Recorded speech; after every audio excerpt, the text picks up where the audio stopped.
Lover, कैसे हैं आप सब लोग। आई होप आप सब लोग अच्छे होंगे।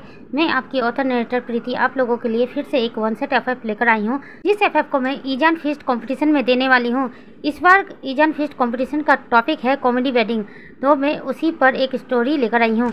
आई होप आप लोगों को मेरी ये स्टोरी अच्छी लगेगी। स्टोरी शुरू करने से पहले जो मेरे चैनल पर नए आ रहे हैं, प्लीज़ मेरे चैनल को सब्सक्राइब कर दीजिएगा और हाँ, बेल आइकन का बटन दबाना मत भूलिएगा। तो चलिए ज़्यादा देरी ना करते हुए एफएफ स्टार्ट करते हैं। स्टोरी की शुरुआत में हम लोग देखते हैं एफएफ के फर्स्ट मेन लीड कैरेक्टर लैन वांगजी को, जो अपने मोटरसाइकिल से उतरकर गुसू यूनिवर्सिटी के अंदर जा रहा था। लैन वांगजी हमेशा से एक कोल्ड पर्सन है, इसलिए उसे ज़्यादातर किसी से बात करना अच्छा नहीं लगता। वो हमेशा चुपचाप रहता है और किसी से भी कुछ भी नहीं कहता। ज़्यादातर वक्त किताबें पढ़ने में ही लगाता है, इसलिए सर कॉलेज के स्टूडेंट उसे किताबी कीड़ा कहते हैं। अगर कोई उसके पास जाता है और दोस्ती करने की कोशिश करता है तो उसके कोल्ड लुक को देखकर ही डर जाता है, इसलिए कोई उसके पास भटकने की कोशिश भी नहीं करता है। हमें गुसू यूनिवर्सिटी के लाइब्रेरी का सीन दिखाया जाता है, जहाँ पर लैन वांगजी अपनी किताबें पढ़ रहा था। उसके पास आसपास कोई भी नहीं था, वो चुपचाप साइलेंटली किताबें पढ़ा जा रहा था। तभी एक पर्सन उसके पास आता है और उसे साइड हटने को कहता है। लैन वांगजी उसे घूर कर देखता है। वो पर्सन अपने बनी टीथ स्माइल दिखाकर मुस्कुरा देता है। वांगजी अभी भी उसे घूर कर देख रहा था, लेकिन दूसरे पर्सन को कोई भी फर्क नहीं पड़ रहा था। वांगजी जब यह देखता है तो उसको इग्नोर करके फिर से अपनी बुक रीड करने लगता है। वो पर्सन अपना मुंह बना लेता है और वांगजी को घूर घूर के देखने लगता है। वांगजी अपनी जगह से हिला ही नहीं था, जिस वजह से उसे भी गुस्सा आ रहा था। वो जल्दी से स्टोर रूम में जाता है और वहाँ से स्टेयर लेकर आता है और खुद ही रैक से बुक निकालने लगता है। लेकिन जिस पल वो बुक निकाल रहा था, अचानक उसके हाथ से सारी बुकें गिरने लगती हैं और सीधे वांगजी के ऊपर जाकर गिर रही थी। वांगजी खुद को बचाता है और उस पर्सन को घूर घूर कर देखने लगता है।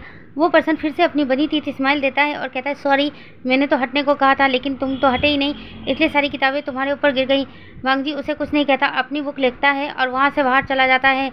जब वो पर्सन ये देखता है कि वांगजी लाइब्रेरी से बाहर जा रहा है, तो जल्दी से वो उसके पीछे भागने लगता है और जल्दी से वांगजी का हाथ पकड़ लेता है और कहता है, तुम कहाँ जा रहे हो। वांगजी उस पर्सन को घूर कर देखता है। फिर वांगजी अपने हाथ की तरफ देखता है जिसे उस पर्सन ने पकड़ रखा था। वांगजी उस पर्सन की तरफ गुस्से से देखता है और कहता है, मेरा हाथ छोड़ो। जब वो पर्सन वांगजी को इतने गुस्से में देखता है तो जल्दी से उसका हाथ छोड़ देता है और मुस्कुराते हुए वांगजी की तरफ देखता है और कहता है, तुम्हारी वजह से इतनी सारी किताबें गिर गई है और तुम मेरी बिना मदद किए हुए जा रहे हो। तुम्हें मेरी मदद करनी होगी, मेरी हेल्प करनी होगी, चलो मेरे साथ। ऐसा कहकर वो पर्सन फिर से वांगजी का हाथ पकड़ लेता है।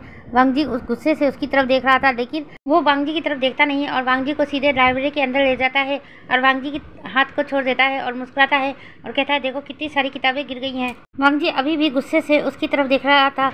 वो पर्सन मुस्कुरा देता है और कहता है, ओह बाय द वे, मैंने तो अपना नाम तुम्हें बताया ही नहीं, मेरा नाम विहिंग है और तुम्हारा। वांगजी गुस्से से उसकी तरफ देखता है और कहता है, मेरा कोई भी नाम नहीं है। वो विहिंग कहता है, ऐसा कैसे हो सकता है, हर किसी का कुछ ना कुछ नाम होता है, तुम्हारा भी कोई नाम होगा। विहिंग की तरफ देखता है और कहता है, खुद ही पता लगा लो। ऐसा कहकर वांगजी किताबों की तरफ बढ़ने लगता है और सारी किताबें उठाने लगता है। विहिंग भी उसके पास आ जाता है और उसकी मदद करने लगता है। थोड़ी देर में ही सारी किताबें वो लोग रैक पर सजा देते हैं। उसके बाद वांगजी विहिंग से बिना कुछ कहे ही लाइब्रेरी से बाहर निकल जाता है। वांगजी के वहाँ से जाते ही विहिंग अपना मुँह बनाता है और कहता है, बड़ा अजीब किस्म का इंसान था। ऐसा कहकर विंग भी वहाँ से जाने लगता है, लेकिन तभी अचानक विंग की नज़र टेबल पर जाती है, जहाँ पर वांगजी अपनी बुक भूल गया था। एक्चुअल में वांगजी जब बुक्स को उठा रहा था तो उसने अपनी बुक्स को टेबल पर रख दिया था, और विंग से इरिटेट होकर वांगजी जल्द से जल्द वहाँ से बाहर जाना चाहता था, इसलिए वो अपनी बुक्स लेना भूल गया। लेकिन विंग की नज़र उन बुक्स पर पड़ती है। विंग जल्दी से उन बुक्स को उठाता है और उनको खोलकर देखने लगता है, लेकिन बुक्स के फर्स्ट पेज पर ही लिखा हुआ था लैनजन। ये पढ़ने के बाद विंग अपने मन में कहता है, ओह तो तुम्हारा नाम लैनजन है, देखो मैंने पता कर लिया। ऐसा कहकर विंग उन बुक्स को उठाता है और सीधे लाइब्रेरी से बाहर निकल जाता है। तो देखता है कि वांगजी जा रहा था, तो वह दौड़कर वांगजी के पास आता है और कहता है, लैनजन। वांगजी जैसे ही ये नाम सुनता है तो हैरान हो जाता है और पीछे मुड़कर देखता है तो पीछे विंग था। विंग वांगजी को देखकर मुस्कुरा रहा था। वांगजी उसकी तरफ देखता है और कहता है, तुमने अभी मुझे क्या कहकर बुलाया। विंग मुस्कुरा देता है और कहता है, मैंने तुम्हें लैनजन कहकर बुलाया, तुम्हारा नाम लैनजन है ना, देखो मैंने पता कर लिया। ऐसा कहकर विंग वांगजी का बुक उसके हाथ में देता है और कहता है, तुम इसे लाइब्रेरी में भूलकर आ गए थे। वांगजी विंग से वो बुक ले लेता है, लेकिन विंग से कुछ भी नहीं कहता और वहाँ से चुपचाप जाने लगता है। लेकिन विंग जल्दी से वांगजी के सामने आता है और कहता है, एटलीस्ट मुझे थैंक यू तो कह सकते हो। वांगजी विंग की तरफ अजीब निगाहों से देखता है और अपनी आइज़ रोल करता है और वहाँ से चला जाता है। विंग जब ये देखता है तो मुस्कुरा देता है और कहता है, ये अल्फा खरूस है, बट आई लाइक इट। ऐसा कहकर विंग मुस्कुरा देता है और वहाँ से जाने लगता है। उस दिन के बाद से विंग अक्सर वांगजी का पीछा क्या करता था। अगर वांगजी लाइब्रेरी में जाता था तो विंग भी उसके पीछे पीछे लाइब्रेरी में जाकर उसके सामने बैठ जाता था। वांगजी उसे देखकर अजीब सा फेस बनाता था लेकिन उसे कुछ भी नहीं कहता था। विंग हमेशा वांगजी को परेशान किया करता था लेकिन वांगजी अक्सर विंग को इग्नोर ही कर दिया करता था। धीरे धीरे दोनों में फ्रेंडशिप हो गई। दोनों जहाँ भी जाते थे एक साथ जाते थे। विंग हमेशा से बहुत ज़्यादा बातें किया करता था। वांगजी हमेशा हूँ हाँ में ही जवाब दिया करता था। वांगजी को ज़्यादा बातें करना पसंद नहीं था। विंग को ये बात समझ में आ चुकी थी। धीरे धीरे कॉलेज में ये रूमर्स फैलने लग गए कि विंग और वांगजी एक दूसरे को डेट कर रहे हैं, क्योंकि वांगजी एक अल्फा था और विंग एक ओमेगा, जिस वजह से उनके बारे में पूरे कॉलेज में ही रूमर्स फैल रहा था। लेकिन विंग और वांगजी इस बात को हमेशा से इग्नोर ही किया करते थे, क्योंकि वो दोनों एक दूसरे को बेस्ट फ्रेंड मानते थे। वांगजी हमेशा से चुपचाप रहना पसंद करता था लेकिन उसका विंग का बकबक करना बहुत ज़्यादा पसंद आता था। विंग हमेशा से बकबक किया जाता था और वांगजी उसकी बातों को ध्यान से सुना करता था, कभी कभी स्माइल भी कर दिया करता था। उसी कॉलेज में एक ओमेगा गर्ल थी जो वांगजी को पसंद किया करती थी। जब वांगजी और विंग को वो इस तरह से देखती थी तो हमेशा से जेलस फील करती थी। उन दोनों को हमेशा अलग करने की कोशिश किया करती थी। एक दिन विंग फ्रेश होने के लिए कॉलेज के ओमेगा वॉशरूम में जाता है, तभी वो ओमेगा गर्ल वहाँ आ जाती है अपने ग्रुप के साथ और विंग को घेर लेती है। विंग उन लोगों को देखकर कहता है तुम लोग यहाँ क्या कर रहे हो। वो ओमेगा गर्ल सामने आती है और कहती है तुम्हारे और वांगजी के बीच में क्या चल रहा है। विंग उस ओमेगा गर्ल की बात का मतलब नहीं समझ पा रहा था, इसलिए कहता है तुमने क्या कहा। वो ओमेगा गर्ल विंग के पास आती है और विंग के चिन को जोर से दबाती है और कहती है तुम्हारे और वांगजी के बीच में क्या चल रहा है। क्या तुम दोनों एक दूसरे को डेट कर रहे हो, एक दूसरे को पसंद करते हो, क्या वांगजी तुम्हें प्यार करता है। विंग जब ये बातें सुनता है तो जोर जोर के हंसने लगता है और कहता है तुम जैसा समझ रही हो वैसा कुछ नहीं है, मैं और वांगजी तो बस बेस्ट फ्रेंड है और कुछ भी नहीं। ऐसा कहकर विंग वहाँ से जाने लगता है, लेकिन वह लड़की फिर से विंग के सामने आती है और कहती है लेकिन तुम एक ओमेगा हो और वो एक अल्फा, तुम दोनों एक दूसरे को पसंद नहीं करते, ऐसा हो ही नहीं सकता, जरूर तुम दोनों कुछ छिपा रहे हो। विंग मुस्कुरा देता है और कहता है हम दोनों के बीच छुपाने लायक कुछ ऐसा है ही नहीं। ऐसा कहकर विंग वहाँ से चला जाता है। वो ओमेगा गर्ल अपने दांत पीसती रह जाती है, लेकिन दूसरी पल वो ओमेगा गर्ल बहुत खुश हो जाती है और अपने मन में कहती है इसका तुम दोनों बस बेस्ट फ्रेंड हो, तुम दोनों के बीच ऐसा कुछ भी नहीं है, तो मैं प्रपोज कर सकती हूँ। उसकी सारी फ्रेंडें बोलती है हाँ हाँ तुम वांगजी को प्रपोज करो, क्या पता वो एक्सेप्ट कर ले। तो वो ओमेगा गर्ल खुश हो जाती है और कहती है अब वांगजी सिर्फ मेरा है और मैं किसी और को वांगजी को हासिल करने नहीं दूंगी।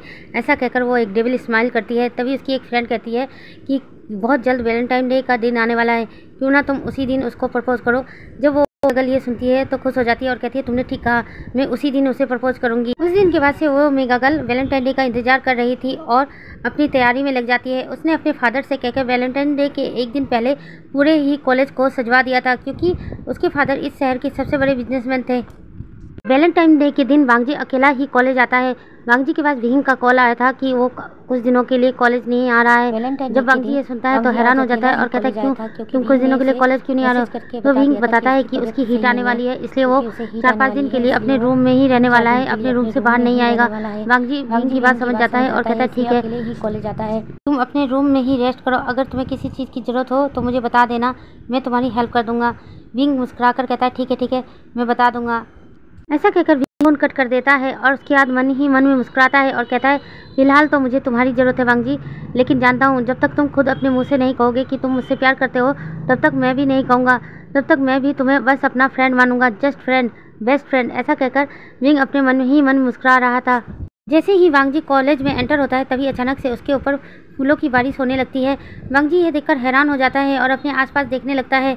तभी वो ओमेगा गर्ल अचानक से वांगजी के सामने आ जाती है और अपने घुटनों के बल बैठ जाती है और एक रोड रेज निकाल कर वांगजी को प्रपोज करती है और कहती है वांगजी आई लव यू। जब ये सुनता है तो हैरान हो जाता है और हैरी से उस ओमेगा की तरफ देखता है और कहता है वांगलिंग जाओ ये क्या बात है। वांगलिंग जाओ वांगजी की तरफ देखती है और कहती है बदतमीजी है वांगजी, मुझसे सब बहुत प्यार करती हूँ, प्लीज एक्सेप्ट मी।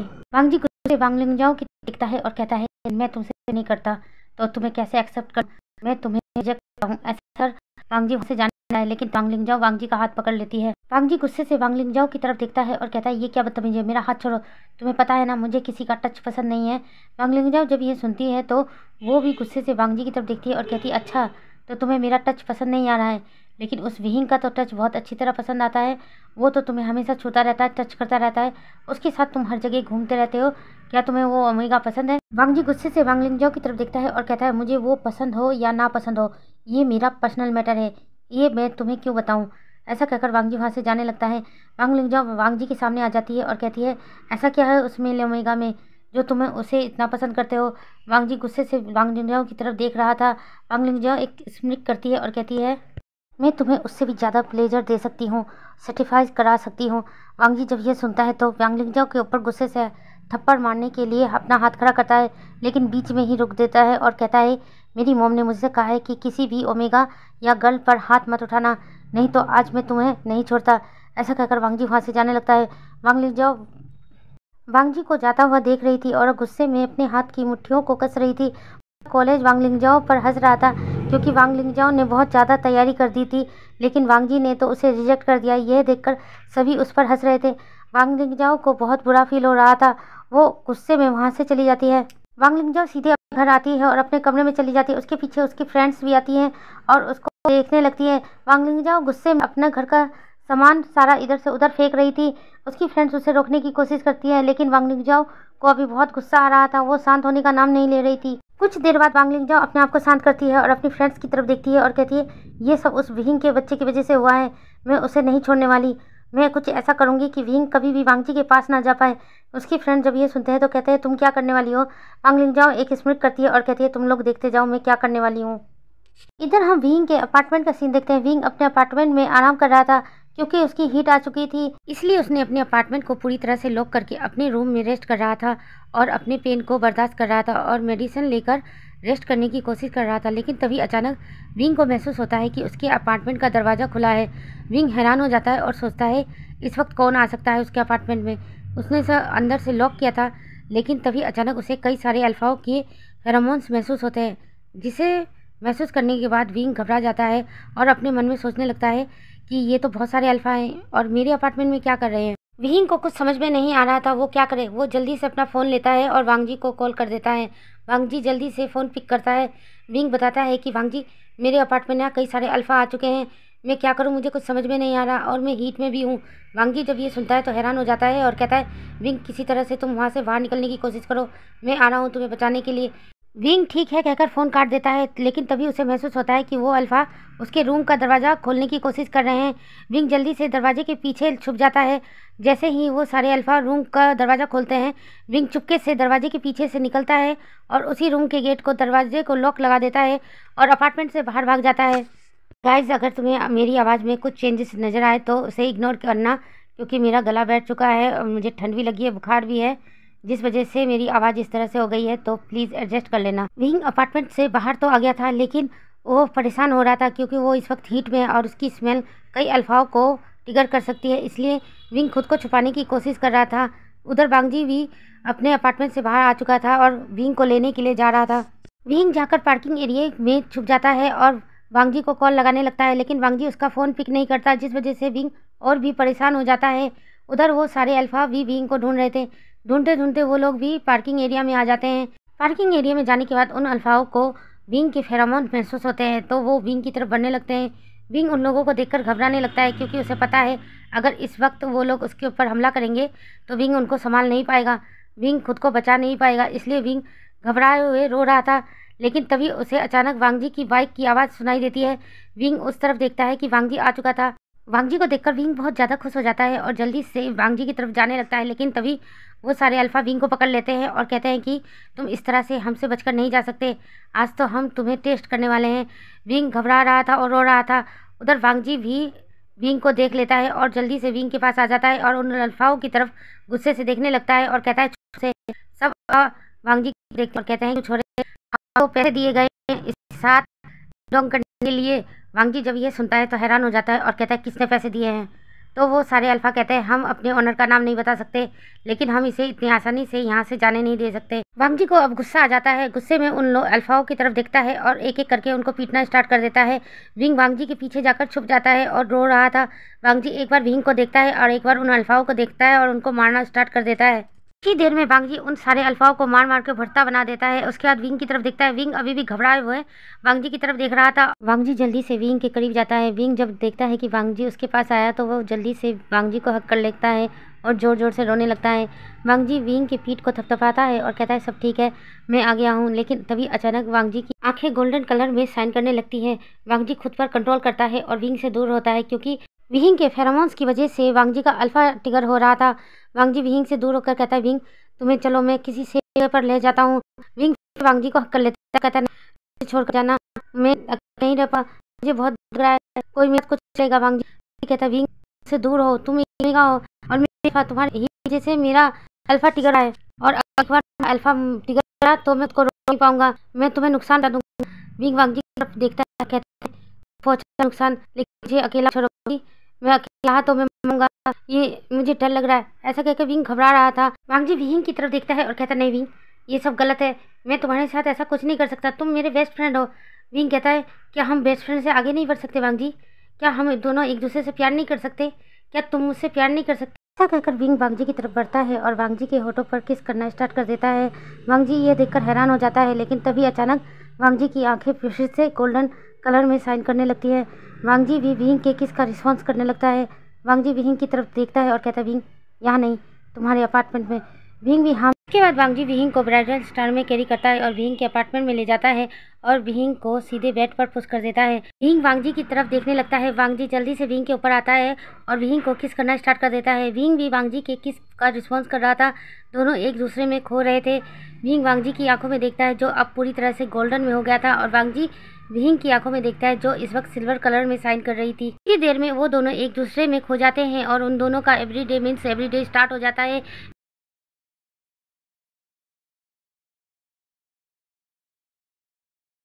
यहाँ से हम 4 दिन बाद कर सकते हैं। विंग और वांग जी ने एक दूसरे के साथ अपनी रट और हीट बिताई थी। विंग के हीट की वजह से वांग जी का रट भी टिगर हो चुका था। नेक्स्ट मॉर्निंग वांग जी की आंख पहले खुलती है। वांग जी जैसे ही अपनी आंखें खोलता है तो विंग उसके सामने था।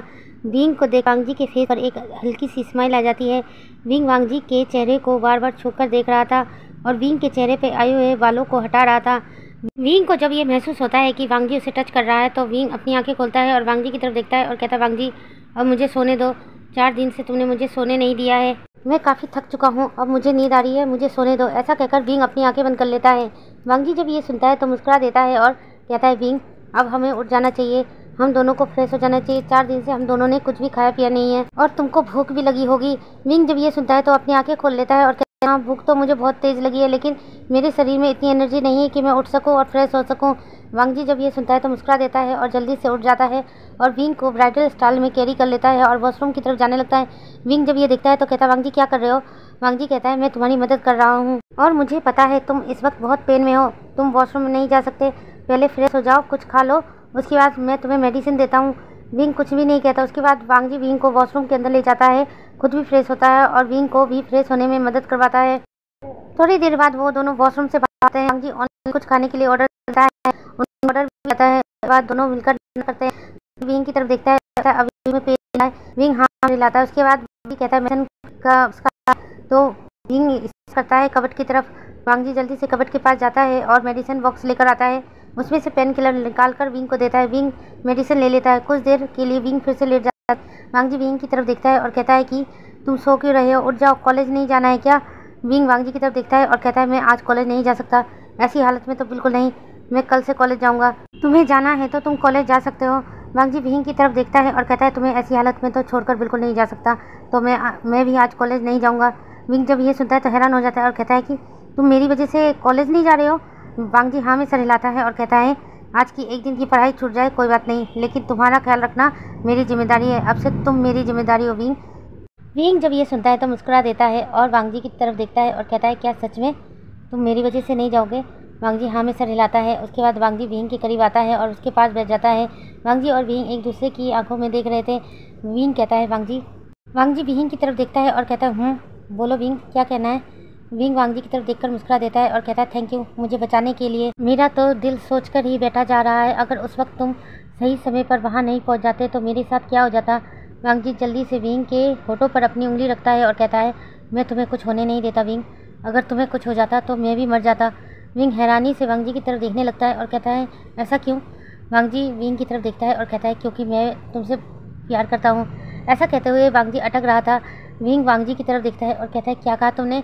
वांग जी फिर से विंग की तरफ देखता है और मुस्कुरा देता है और कहता है हाँ विंग, मैंने जिस दिन तुम्हें पहली बार देखा था ना, उस दिन से ही मुझे तुमसे प्यार हो गया था, लेकिन कभी कहने की हिम्मत नहीं हुई। I love you wing. ऐसा बोलकर वांग जी विंग की तरफ देखने लगता है। विंग वांग जी की तरफ देखकर मुस्कुरा देता है और जल्दी से वांग जी को हक कर लेता है और कहता है कि सिर्फ तुम ही नहीं थे जो मेरे प्यार में पड़े हो, मैं भी तुम्हारे प्यार में पड़ा था। जिस दिन मैंने भी तुम्हें पहली बार देखा था मुझे तुमसे प्यार हो गया था, लेकिन मुझे भी हिम्मत नहीं हो रही थी। मैं तो इंतज़ार कर रहा था कि कब तुम ये कहोगे कि विंग तुमसे मैं प्यार करता हूँ, लेकिन तुमने कभी कुछ कहा ही नहीं। वांग जी हैरानी से विंग की तरफ देखता है और कहता है मैंने अभी तो कहा। विंग कहता है क्या कहा? मैं तुमसे प्यार करता हूँ विंग, ये तो मैंने अभी बोला ना।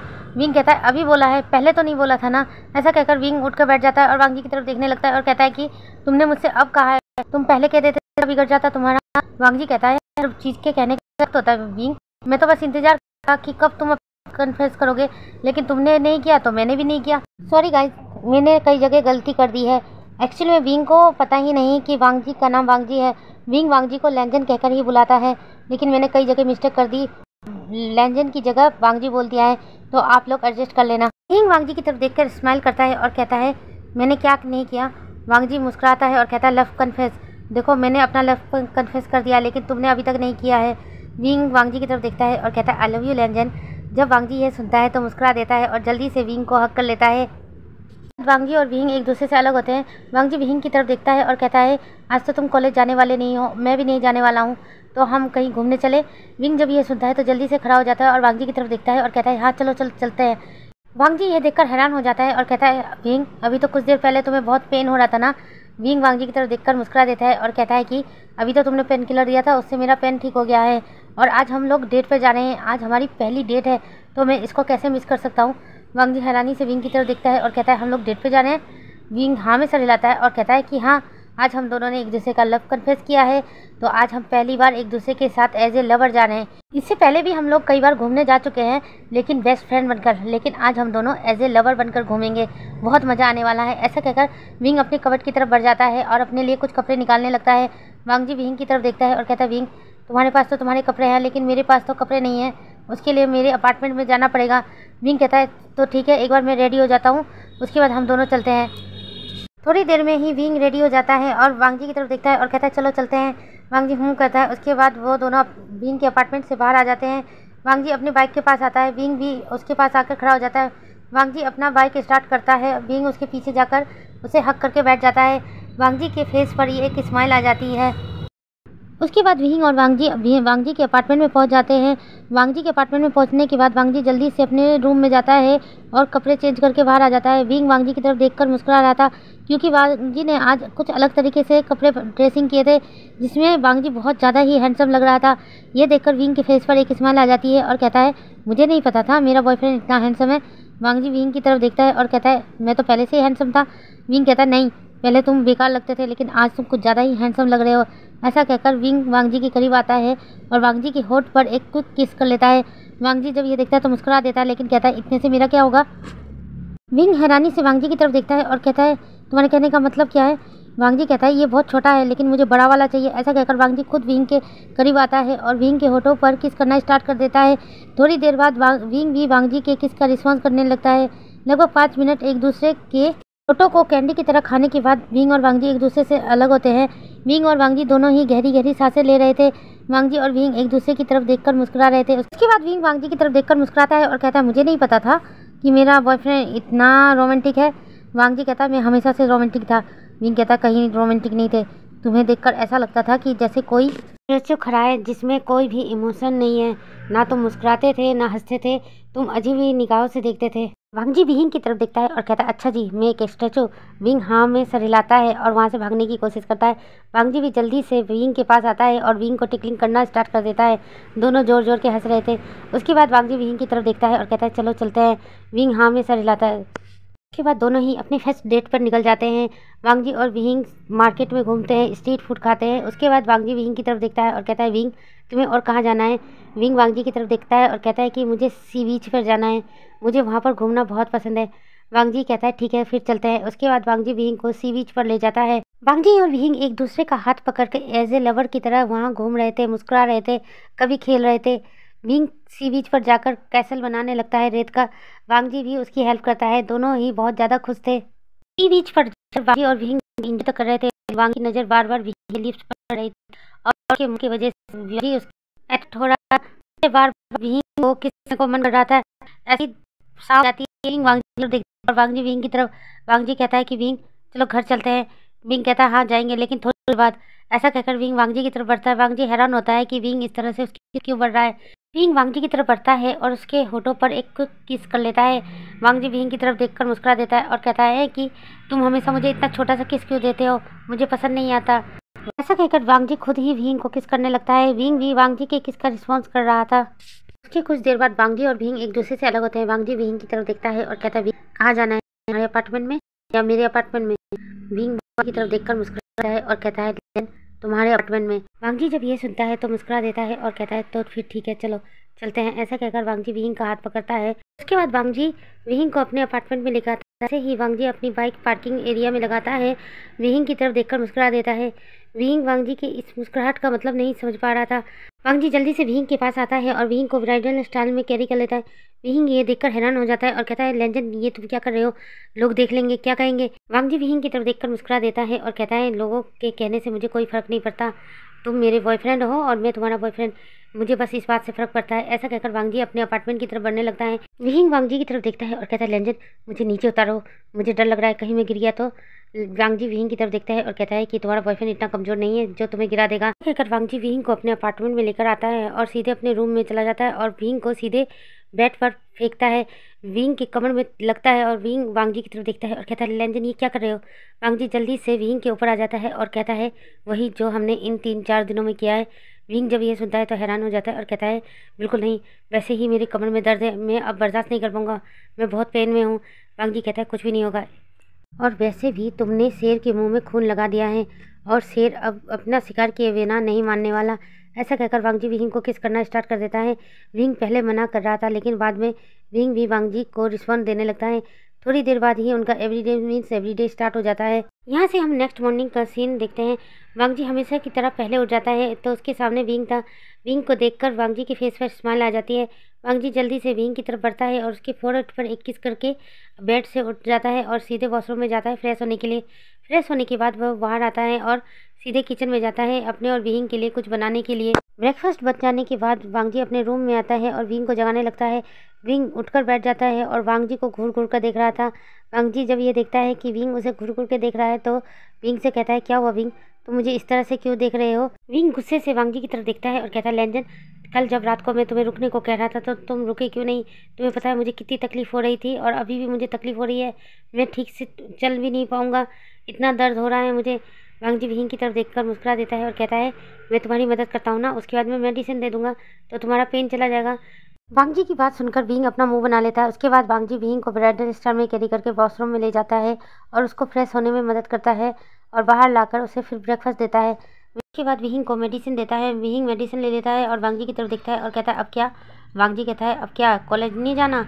विंग हाँ में सर हिलाता है। उसके बाद दोनों रेडी होकर कॉलेज जाते हैं। कॉलेज में पहुंचने के बाद विंग और वांग जी देखते हैं कि कॉलेज के ज़्यादातर स्टूडेंट उन दोनों को अजीब निगाहों से देख रहे थे। वांग जी और विंग दोनों ही हैरान थे। विंग वांग जी की तरफ देखता है और कहता है, लेजेंड क्या हुआ है, ये सब लोग हमें इस तरह से क्यों देख रहे हैं। वांग जी कहता है, मुझे भी नहीं पता विंग, चलो आगे चल के पता करते हैं। ऐसा कहकर दोनों कॉलेज के अंदर आ जाते हैं तो देखते हैं कि उन दोनों की पिक्स दीवारों पर और कई जगह पर लगी हुई थी। कई जगह पे तो उनके बैनर भी बनाए गए थे। वो दोनों एक दूसरे को किस कर रहे हैं। वांग जी विंग को ब्राइडल स्टाइल में कैरी कर रहा है। कई ऐसी तस्वीरें थी देखने से वल्गर लग रही थी जिसे देखकर वांग जी और विंग दोनों ही हैरान हो जाते हैं। वांग जी विंग की तरफ देखता है और कहता है, विंग ये तस्वीरें यहाँ कैसे आई। विंग भी हैरान हो जाता है और कहता है, मुझे नहीं पता लेजेंड, ये सारी तस्वीरें यहाँ कैसे आई, ये सब तो कल की तस्वीर है ना, जब हम सी बीच पर घूमने गए थे। वांग जी हाँ में सर हिलाता है। तभी वहाँ पर वांग लिंगजाओ आ जाती है जो क्लैपिंग करते हुए मुस्कुरा रही थी। वांग जी और विंग की नज़र वांग लिंगजाओ पर पड़ती है। वांग जी गुस्से से वांग लिंगजाओ की तरफ देखता है और कहता है, ये सब तुमने किया है ना। वांग लिंगजाओ मुस्कुराते हुए कहती है, हाँ हाँ मैंने ही किया है। ऐसा कहते हुए वांग लिंगजाओ विंग के करीब आती है और कहती है कि उस दिन मैंने तुमसे पूछा था कि तुम दोनों के बीच में क्या चल रहा है, तब तुमने क्या कहा था कि तुम दोनों सिर्फ बेस्ट फ्रेंड हो, ये बेस्ट फ्रेंड बॉयफ्रेंड कब से बन गया। ऐसा कहकर वांग लिंगजाओ विंग के चिन को जोर से दबा देते हैं जिस वजह से विंग को पेन होता है। वांग जी जल्दी से वांग लिंगजाओ के हाथ को विंग के चिन से दूर करता है और उसे कहता है, ऐसी हरकतें करना बंद करो। वांग लिंगजाओ गुस्से से वांग जी की तरफ देखती है और कहती है, ये सब इस विंग की वजह से हुआ है, उसने साफ साफ कहा था कि तुम दोनों के बीच में कुछ भी नहीं है, तुम दोनों बस बेस्ट फ्रेंड हो, जिस वजह से मैंने पूरे कॉलेज के सामने तुम्हें प्रपोज किया और तुमने पूरे कॉलेज के सामने मेरी बेइज्जती कर दी, इस वजह से मेरी बहुत बदनामी हुई है। पूरे कॉलेज के स्टूडेंट मेरे पे हंस रहे थे, मेरा मजाक बना रहे थे, इसलिए मैंने भी विहिंग को बदनाम कर दिया और अपना बदला ले लिया। वांग जी को वांग लिंगजाओ पर बहुत गुस्सा आ रहा था। गुस्से में उसकी आंखें पूरी तरह से लाल हो गई थी। वांग जी अब अपने ऊपर कंट्रोल नहीं कर पाता है और वांग लिंगजाओ को एक स्लैप मारने ही जाता है। तभी अचानक उन तीनों को एक आवाज़ सुनाई देती है, यहाँ क्या हो रहा है। वो तीनों पीछे मुड़कर देखते हैं तो वहाँ का प्रिंसिपल लैन कुरेन पीछे खड़ा था और गुस्से से उन तीनों की तरफ देख रहा था। लैन कुरेन की भी नज़र उन बैनर और तस्वीरों पर जाती है, जिसे देखकर लैन कुरेन हैरान हो जाता है और जल्दी से उन लोगों के पास आता है और कहता है, ये सब क्या है। वांग जी और विहिंग एक दूसरे की तरफ देखने लगते हैं। वांग लिंगजाओ मुस्कुरा देती है और कहती है, सर देखिए ना, किसी ने इन दोनों की प्राइवेट तस्वीरों को पब्लिक कर दिया है। वांग जी गुस्से से वांग लिंगजाओ की तरफ देखता है और कहता है, किसी ने नहीं, तुमने ही किया है। वांग लिंगजाओ फिर से मुस्कुरा देती है और कहती है, तुम्हारे पास सबूत है। लैन कुरेन उन दोनों की तरफ देखता है और कहता है कि तुम दोनों चुप हो जाओ। उसके बाद विहिंग और वांग जी की तरफ देखता है और कहता है, तुम दोनों मेरे ऑफिस में आओ। ऐसा कहकर लैन कुरेन वहाँ से चला जाता है। वांग जी और विहिंग एक दूसरे की तरफ देखने लगते हैं। वांग लिंगजाओ मुस्कुराते हुए अपने बालों में अपने हाथ फैला रही थी और लटों को अपनी उंगलियों से खेलते हुए वांग जी और विहिंग के पास आती है और कहती है, अब तो तुम दोनों इस कॉलेज से रस्टिकेट हो जाओगे, क्योंकि प्रिंसिपल लैन कुरेन बहुत ही गुस्से वाले और स्ट्रिक्ट प्रिंसिपल है। अब तो वो तुम दोनों का रस्टिकेट ही कर देंगे। ऐसा कहकर वांग लिंगजाओ वहाँ से चली जाती है। विहिंग और वांग जी एक दूसरे की तरफ देख रहे थे। वांग जी विहिंग से कहता है, चलो सर ने बुलाया है। विहिंग हाँ में सर हिला देता है। उसके बाद दोनों लैन कुरेन के ऑफिस में चले जाते हैं। लैन कुरेन उन दोनों की तरफ देखता है और फिर कहता है, ये सब क्या चल रहा है। वांग जी और विहिंग दोनों ही प्रिंसिपल लैन कुरेन की तरफ देखने लगते हैं। उसके बाद वांग जी लैन कुरेन की तरफ देखता है और कहता है, सर मैं और विहिंग एक दूसरे से प्यार करते हैं। प्रिंसिपल लैन कुरेन जब यह सुनते हैं तो हैरानी से वांग जी की तरफ देखने लगते हैं और कहते हैं, ये क्या कह रहे हो तुम। तभी विहिंग डरते हुए वांग जी का हाथ पकड़ता है और लैन कुरेन की तरफ देखता है और कहता है, सर लैनजन ठीक कह रहा है, हम दोनों एक दूसरे से प्यार करते हैं। लैन कुरेन जब यह सुनता है तो हैरानी से विहिंग और वांग जी की तरफ देखने लगता है और दोनों से कहता है, क्या ये बात सच है। दोनों हाँ में अपना सर हिलाते हैं। लैन कुरेन फिर हल्के से मुस्कुराते हैं और कहते हैं, मुझे नहीं लगता कि तुम दोनों एक दूसरे से सच्चा प्यार करते हो। वांग जी और विहिंग दोनों ही एक दूसरे की तरफ देखते हैं और एक साथ ही बोलते हैं, नहीं, हम दोनों एक दूसरे से बहुत प्यार करते हैं और हम दोनों एक दूसरे के लिए ही बने हैं। लैन कुरेन जब ये देखते हैं तो वो हल्के से मुस्कुरा देते हैं और कहते हैं, मुझे नहीं लगता कि तुम दोनों एक दूसरे से सच्चा प्यार करते हो, ये तुम दोनों का अट्रैक्शन होगा। तुम दोनों एक दूसरे से प्यार नहीं करते। अगर प्यार करते हो तो तुम्हें एक इम्तिहान देना पड़ेगा। वांग जी और विहिंग एक दूसरे की तरफ देखने लगते हैं और कहते हैं, इम्तिहान, मगर किस चीज़ का। तुम दोनों पूरे 1 महीने के लिए एक दूसरे से अलग रहोगे, ना तुम फ़ोन कॉल करोगे, ना कोई मैसेज करोगे, यहाँ तक कि तुम दोनों एक दूसरे की तरफ देखोगे तक नहीं, एक दूसरे को पूरा इग्नोर करोगे। 1 महीने बाद देखना तुम दोनों का प्यार ख़त्म हो जाएगा। वांग जी और विहिंग एक दूसरे की तरफ देखते हैं और कहते हैं, नहीं सर, हमारा प्यार ऐसे नहीं है कि 1 महीने के बाद हमारा प्यार ख़त्म हो जाए, हम दोनों का प्यार बहुत सच्चा है। लैन कुरेन विहिंग और वांग जी की तरफ देखकर मुस्कुरा देते हैं और कहते हैं कि तो फिर साबित करो कि तुम दोनों का प्यार सच्चा है। 1 महीने एक दूसरे से अलग रहकर दिखाओ तो मैं मानूंगा। वांग जी जब ये सुनता है तो विहिंग की तरफ देखता है और कहता है, विहिंग, क्या तुम मेरे से 1 महीना अलग रह सकते हो। विहिंग पहले नाम में सर हिलाता है, उसके बाद कहता है, नहीं लैनजन, मैं तुम्हारे बिना एक पल भी नहीं रह सकता। लैन कुरेन जब ये सुनते हैं तो कहते हैं, ये तुम दोनों का अट्रैक्शन है एक दूसरे के प्रति। तुम दोनों एक अल्फा और ओमेगा हो, जिस वजह से तुम एक दूसरे के प्रति खींचे जा रहे हो, लेकिन तुम दोनों एक दूसरे को सच्चा प्यार नहीं करते हो। विहिंग लैन कुरेन की बात सुनता है और कहता है, ठीक है सर, मैं अपने प्यार को साबित करके रहूँगा। 1 महीने की तो बात है, मैं लैनजन के बिना रह लूँगा। लैन कुरेन विहिंग की बात सुनकर मुस्कुरा देते हैं और विहिंग की तरफ देखते हैं और कहते हैं, ठीक है, अब तुम जा सकते हो, मुझे तुम्हारे बॉयफ्रेंड से कुछ ज़रूरी बात करनी है, क्या मैं कर सकता हूँ। विहिंग हाँ में सर हिलाता है। उसके बाद और केबिन से बाहर निकल जाता है। वांग जी अभी भी प्रिंसिपल लैन कुरेन के सामने खड़ा था। लैन कुरेन वांग जी की तरफ गुस्से से देखता है और कहता है, ये सब क्या है वांग जी, तुम और वो ओमेगा क्या बकवास कर रहे थे, क्या ये बात सच है कि तुम उससे प्यार करते हो। वांग जी कहता है, हाँ अंकल, मैं उससे बहुत प्यार करता हूँ। एक्चुअली मैं लैन कुरेन वांग जी के अंकल हैं, लेकिन कॉलेज में प्रिंसिपल होने की वजह से वांग जी कभी भी उन्हें अंकल कहकर नहीं बुलाता है जब तक वो दोनों अकेले में ना मिले।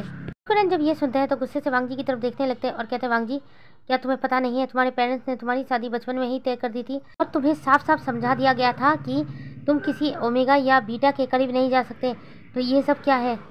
वांग जी अपने अंकल की तरफ देखता है और कहता है, अंकल, मैं जानता हूँ, इसलिए मैं विहिंग से दूर रहने की कोशिश कर रहा था, लेकिन अब नहीं रह पाऊँगा। मैंने और विहिंग ने एक दूसरे को एक्सेप्ट कर लिया है, यहाँ तक कि हम दोनों ने अपना लव कन्फेस भी कर लिया है। अब मैं विहिंग के लिए और विहिंग मेरे लिए बना है। मैं विहिंग के अलावा किसी और को अपनी लाइफ में आने नहीं दे सकता। आप जानते हैं ना, हम लेंस हैं और लेंस ज़िंदगी में एक बार ही प्यार करते हैं। करण वांग जी की बात सुनकर मुस्कुरा देते हैं और कहते हैं तो ठीक है, तो साबित करो अपना प्यार। 1 महीने के लिए तुम अपने ओमेगा से नहीं मिलोगे। वांग जी कहता है मुश्किल है, लेकिन कोशिश करूँगा। अगर मुझे इस तरह से ही अपना प्यार साबित करना है तो मैं ज़रूर कोशिश करूँगा। बाद वांग जी लैन कुरन के केबिन से बाहर आ जाता है तो बाहर विंग खड़ा था। विंग को देखकर वांग जी विंग के पास जाता है और कहता है विंग, तुम यहाँ क्या कर रहे हो? तुम्हें तो जाने को बोला गया था ना। विंग वांग जी की तरफ देखता है तो उसकी आंखों में आंसू था। वांग जी जल्दी से विंग के आंसुओं को पोंछता है और कहता है क्या हुआ, तुम रो क्यों रहे हो? विंग जल्दी से वांग जी को हक कर लेता है और कहता है लेंजन, मैं तुम्हारे बिना 1 महीना कैसे बिताऊंगा? वांग जी विंग की तरफ देखता है और कहता है रहना पड़ेगा विंग, अपने प्यार को साबित करने के लिए 1 महीना हमें एक दूसरे से अलग रहना पड़ेगा। विंग वांग जी की बात सुनकर वांग जी की तरफ देखता है और कहता है लेकिन लेंजन। वांग जी विंग की तरफ देखता है और कहता है लेकिन लेकिन कुछ नहीं विंग, वैसे भी हमारे एग्ज़ाम स्टार्ट होने वाले हैं ना, तो हम अपना पूरा फोकस अपने एग्ज़ाम पर देंगे, अपनी पढ़ाई पर देंगे। 1 महीना चुटकियों में बीत जाएगा। विंग कहता है कहना आसान होता है, 1 महीना चुटकियों में बीत जाएगा, लेकिन मेरे लिए बहुत मुश्किल होगा। वांग जी विंग को हक करके उसके पीठ को सहलाने लगता है और कहता है नहीं विंग, हमें ये करना ही पड़ेगा।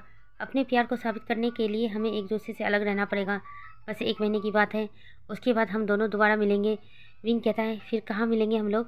वांग जी कहता है उसी जगह जिस जगह हम दोनों की पहली मुलाकात हुई थी। विंग मुस्कुरा देता है और अपने आंसुओं को पोंछता है और कहता है कि लाइब्रेरी में?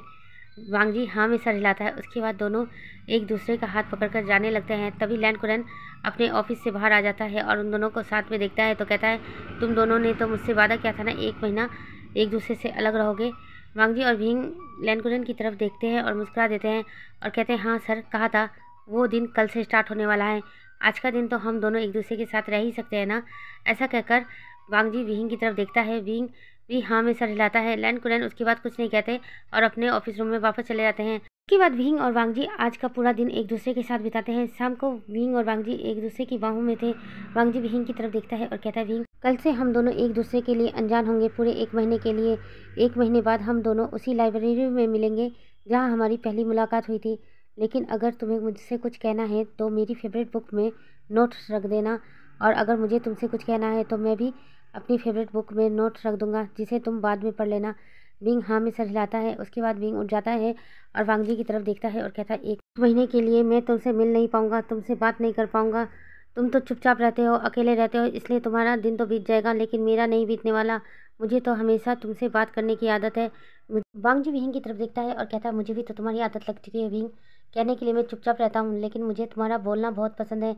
तुम हर वक्त बोलते रहते हो तो मैं तुम्हें सुनता रहता हूँ। ये सुनने के बाद विंग मुस्कुरा देता है और अपनी जगह से उठ जाता है और वांग जी की तरफ देखता है और कहता है अब शायद मुझे चले जाना चाहिए। ऐसा कहकर विंग वहाँ से जाने लगता है। वांग जी अब कुछ भी नहीं कहता, बस चुपचाप विंग को जाता देखता है। विंग के वहाँ से चले जाने के बाद वांग जी की आंखों से आंसू बह जाते हैं। उसे लगता है कि आज उसकी और विंग की आखिरी मुलाकात है। इसके बाद वो कभी विंग को देख नहीं पाएगा, जिस वजह से वांग जी की आंखों में आंसू बह रहे थे। यहाँ से सीन शिफ्ट करके नेक्स्ट मॉर्निंग का सीन दिखाते हैं। नेक्स्ट मॉर्निंग विंग और वांग जी दोनों ही कॉलेज पहुँचते हैं लेकिन अपने अलग अलग समय पर, और वो दोनों एक दूसरे को पूरा इग्नोर करते हैं। ऐसे करते करते लगभग 15 दिन बीत चुका था। वांग जी और विंग एक दूसरे के पास नहीं जा रहे थे, ना ही एक दूसरे से बात कर रहे थे, लेकिन वांग जी को विंग की और विंग को वांग जी की बहुत याद आ रही थी। वांग लिंगजाओ इस बात को नोटिस करती है और अपने मन में सोचती है शायद तुम दोनों का ब्रेकअप हो गया है, अब मैं शायद वांग जी के करीब जा सकती हूँ। वांग जी और विंग के दोनों के ही एग्जाम स्टार्ट हो गए थे। दोनों अपने एग्जाम में फोकस कर रहे थे। वांग लिंगजाओ बार बार वांग जी के करीब जाने की कोशिश करती थी लेकिन वांग जी हमेशा वांग लिंगजाओ को खुद से दूर करता था और उसे गुस्से से देखता रहता था। आज विंग और वांग जी दोनों के ही लास्ट एग्जाम थे। दोनों ही बहुत ज़्यादा खुश थे क्योंकि अगले दिन वो दोनों एक दूसरे से मिलने वाले थे। आज का एग्जाम देने के बाद वांग जी बहुत खुश था और खुशी खुशी अपने अपार्टमेंट में आता है क्योंकि उसे कल विंग से मिलने जाना था। वांग जी अपने मन में सोचता है क्यों ना वो विंग के लिए कुछ स्पेशल गिफ्ट ले जाए। ये सोचकर वह जल्दी से रेडी होकर अपने अपार्टमेंट से बाहर जाने वाला था। जैसे ही वो डोर ओपन करता है तो सामने उसके मदर और फादर थे। अपने पेरेंट्स को अपने सामने देखकर वांग जी हैरान हो जाता है। लैन किंगजन और लैनी दोनों ही वांग जी के अपार्टमेंट में आते हैं और इधर उधर देखने लगते हैं। वांग जी उन दोनों को देखकर हैरान था। लैन किंगजन वांग जी की तरफ देखते हैं और कहते हैं वांग जी अपना सामान पैक करो, हम दोनों तुम्हें लेने आए हैं, आज तुम्हारा लास्ट एग्जाम था ना। वांग जी जब ये सुनता है तो हैरान हो जाता है और हैरानी से उन दोनों की तरफ देखता है। फिर उसके बाद लैन किंगजन से कहता है डैड मैं तो 2-3 दिन बाद आने वाला था ना, आप लोग मुझे लेने क्यों आए? मैं 2-3 दिन बाद ही आऊँगा। लैन किंगजन कहते हैं कि लेकिन हमारे पास 2-3 दिन का समय नहीं है, मैंने तुम्हारी शादी फिक्स कर दी है। वांग जी जब ये सुनता है तो उसे 440 का झटका लगता है और वो हैरानी से अपने मदर फादर को देखने लगता है। वांग जी कहता है, लेकिन डैड आप ऐसे कैसे मेरी शादी तय कर सकते हैं, मैं ये शादी नहीं करने वाला। लैन क्विंगेन जब ये सुनते हैं तो गुस्से से वांग जी की तरफ देखते हैं और कहते हैं, तुम क्या कह रहे हो, तुम्हारी शादी बचपन में ही मैंने तय कर दी थी अपने दोस्त के बेटे के साथ, तुम्हें उसके साथ ही शादी करनी है। वांग जी कहता है, लेकिन डैड मैं किसी और से प्यार करता हूँ। लैन किंगजन ये सुनते हैं तो वो और भी गुस्से से वांग जी की तरफ देखते हैं और कहते हैं, मुझे पता है, मुझे कुरेन ने सब कुछ बता दिया है, इसलिए तो मैं तुम्हारी शादी जल्द से जल्द देना चाहता हूँ। और तुम्हें अच्छी तरह पता है वांग जी, हम लैंस हैं और लैंस एक बार किया हुआ वादा ज़िंदगी भर निभाते हैं। अगर हम मर भी जाएं तब भी हम अपना वादा निभाएंगे। और मैंने अपने दोस्त से वादा किया है कि उसका ओमेगा बेटा तुम्हारा ब्राइड बनेगा, तो मैं किसी भी हाल में तुम दोनों की शादी करवा कर ही मानूंगा। वांग जी जब ये सुनता है तो वो अपने घुटनों के बल बैठ जाता है और अपने दोनों हाथ जोड़ लेता है और कहता है, प्लीज़ डैड, प्लीज़ ऐसा मत कीजिए, मैं उससे बहुत प्यार करता हूँ, वो मर जाएगा मेरे बिना और मैं भी उसके बिना जी नहीं सकता। लैन किंगजन जब ये सुनते हैं तो गुस्से से वांग जी की तरफ देखने लगते हैं और कहते हैं, मैं तुम्हारी कोई भी मदद नहीं कर सकता, तुम्हें किसी भी हाल में उस लड़के से शादी करनी होगी। ऐसा कहकर लैन किंगजन वांग जी के पास जाते हैं और उसका हाथ पकड़ते हैं। वांग जी अपना हाथ छुड़ाकर वहाँ से भागने की कोशिश करता है, लेकिन तभी डोर पर 3-4 बॉडीगार्ड आ जाते हैं। लैन किंगजन उन बॉडीगार्ड की तरफ देखता है और कहता है कि इसे लेकर चलो लैन मैंसन में। वांग जी वहाँ से भागने की कोशिश करने लगता है, लेकिन लैन किंगजन अपने बॉडीगार्ड से कहकर वांग जी को ज़बरदस्ती अपनी कार में बैठा देते हैं। वांग जी जाना नहीं चाहता था, वो जोर जोर के चिल्लाने लगता है। लैनी अपने बेटे की ऐसी हालत देखकर लैन किंगजन के पास आती है और कहती है, रहने दीजिए ना, अगर हमारा बेटा उस ओमेगा से प्यार करता है तो उसकी शादी उसी से करवा देते हैं। लैन किंगजन लैनी की तरफ गुस्से से देखते हैं और कहते हैं, ऐसा कभी नहीं हो सकता, क्योंकि मैंने अपने दोस्त से वादा किया है कि उसका ओमेगा बेटा ही वांग जी का हस्बैंड बनेगा। यहाँ से सीन शिफ्ट करके हम नेक्स्ट मॉर्निंग का सीन दिखाते हैं। आज विंग बहुत खुश था क्योंकि उसे वांग जी से मिलने जाना था, इसलिए विंग बहुत अच्छे से रेडी होकर कॉलेज के लिए निकल जाता है। उधर वांग जी लैन मैंसन में अपने कमरे के सारे सामानों को तोड़ रहा था क्योंकि उसे लैन मैंसन से बाहर जाने का परमिशन नहीं था। लैन किंगजन ने पूरे लैन मैंसन को अच्छी तरह प्रोटेक्ट कर रखा था ताकि वांग जी वहाँ से भाग ना पाए। उधर विंग वांग जी का लाइब्रेरी में इंतजार कर रहा था, लेकिन वांग जी आता ही नहीं है। विंग परेशान हो जा रहा था, इसलिए बार बार वांग जी को कॉल लगा रहा था, लेकिन वांग जी का फ़ोन स्विच ऑफ आ रहा था, जिस वजह से विंग को बहुत रोना आ रहा था। सुबह से शाम होने को आती है, विंग वांग जी का इंतजार कर रहा था, लेकिन वांग जी आता नहीं है, जिस वजह से विंग परेशान हो जाता है। तभी विंग के पास एक कॉल आती है। विंग जल्दी से अपनी जगह से उठता है और उस कॉर्नर पर जाता है जहाँ पर वांग जी अपनी बुक रखा करता था, और वांग जी की फेवरेट बुक लेता है और उसमें कुछ नोट्स पर लिखकर उस बुक के अंदर रख देता है और वहाँ से चला जाता है। विंग जैसे ही कॉलेज से बाहर आता है तो वहाँ पर एक कार खड़ी थी, उस कार में से उसके पेरेंट्स बाहर निकलते हैं। विंग अपने पेरेंट्स को देखकर खुश हो जाता है और जल्दी से उन लोगों को हक कर लेता है। उसके पेरेंट्स उसे लेने आए थे। विंग उस कार में बैठ जाता है, लेकिन जाते हुए बार बार वो कॉलेज की लाइब्रेरी की तरफ देख रहा था। उधर विंग कार में बैठ जाता है, कार चलनी स्टार्ट हो जाती है और वहाँ से जाने लगती है, लेकिन तभी वांग जी वहाँ पहुँच जाता है। वांग जी के हाथ पैरों में चोट लगी थी। वांग जी विंग को रोकना चाहता था, लेकिन विंग की कार वांग जी से बहुत दूर थी। वांग जी भागने लगता है, लेकिन विंग की कार वहाँ से रवाना हो जाती है। वांग जी चिल्लाते रह जाता है और अपने घुटने के बल बैठ जाता है और रोने लगता है। विंग के वहाँ से जाने के बाद वांग जी काफ़ी देर तक वहीं बैठा रहता है और रोता रहता है। कुछ देर बाद वो उठता है तो सीधे लाइब्रेरी की तरफ जाने लगता है और लाइब्रेरी में जाकर अपनी फेवरेट बुक निकालता है और उसमें से विंग का छोड़ा हुआ मैसेज पढ़ता है। उस मैसेज के पढ़ने के बाद वांग जी की आंखों से आंसू बहने लगते हैं। उस मैसेज में लिखा था, लैंजन मैं जा रहा हूँ, मेरी फैमिली मुझे लेने आई है, लेकिन मैं तुम्हारा इंतज़ार कर रहा था। मैं सुबह से लाइब्रेरी में बैठा था, लेकिन तुम नहीं आए। अब मेरी फैमिली आ चुकी है मुझे लेने के लिए, लेकिन जाने से पहले मैं तुम्हें एक बात बताना चाहता था। लैंजन, तुम फादर बनने वाले हो। मैं 1 मंथ प्रेग्नेंट हूँ। मुझे आज सुबह ही पता चला था। मैंने सोचा तुम्हें मैं बताऊंगा तो तुम कितना खुश होगे। मैं तुम्हारा खुशी से भरा हुआ चेहरा देखना चाहता था, तुम्हारा स्माइली फेस देखना चाहता था, लेकिन शायद मेरे नसीब में नहीं है। मैं तुम्हें बताकर जा रहा हूँ, तुम जल्द से जल्द मुझे लेने आ जाना। मैं और तुम्हारा बेबी तुम्हारा इंतज़ार करेंगे। तुम्हारा विंग। वांग जी विंग की चिट्ठी पढ़ने के बाद फैसला करता है कि वो विंग को उसके घर लेने जाएगा। ऐसा सोचकर वह वहाँ से निकलने ही वाला था कि तभी किंगजन अपने बॉडीगार्ड के साथ वहाँ पहुँच जाते हैं। वांग जी उनको देखकर भागने लगता है, लेकिन किंगजन अपने बॉडीगार्ड से कहकर वांग जी को पकड़ लेते हैं। वांग जी उनसे छूटने की बहुत कोशिश करता है, यहाँ तक कि वांग जी बॉडीगार्ड को भी मारने लगता है। किंगजन ये देखकर बहुत गुस्से में आ जाते हैं और अपने बॉडीगार्ड से कहते हैं कि वांग जी की टांगें तोड़ दो। एक पल के लिए सारे बॉडीगार्ड हैरान हो जाते हैं कि लैन किंगजन क्या कह रहे हैं, अपने बेटे के ही पैरों को तोड़ने की बात कर रहे हैं।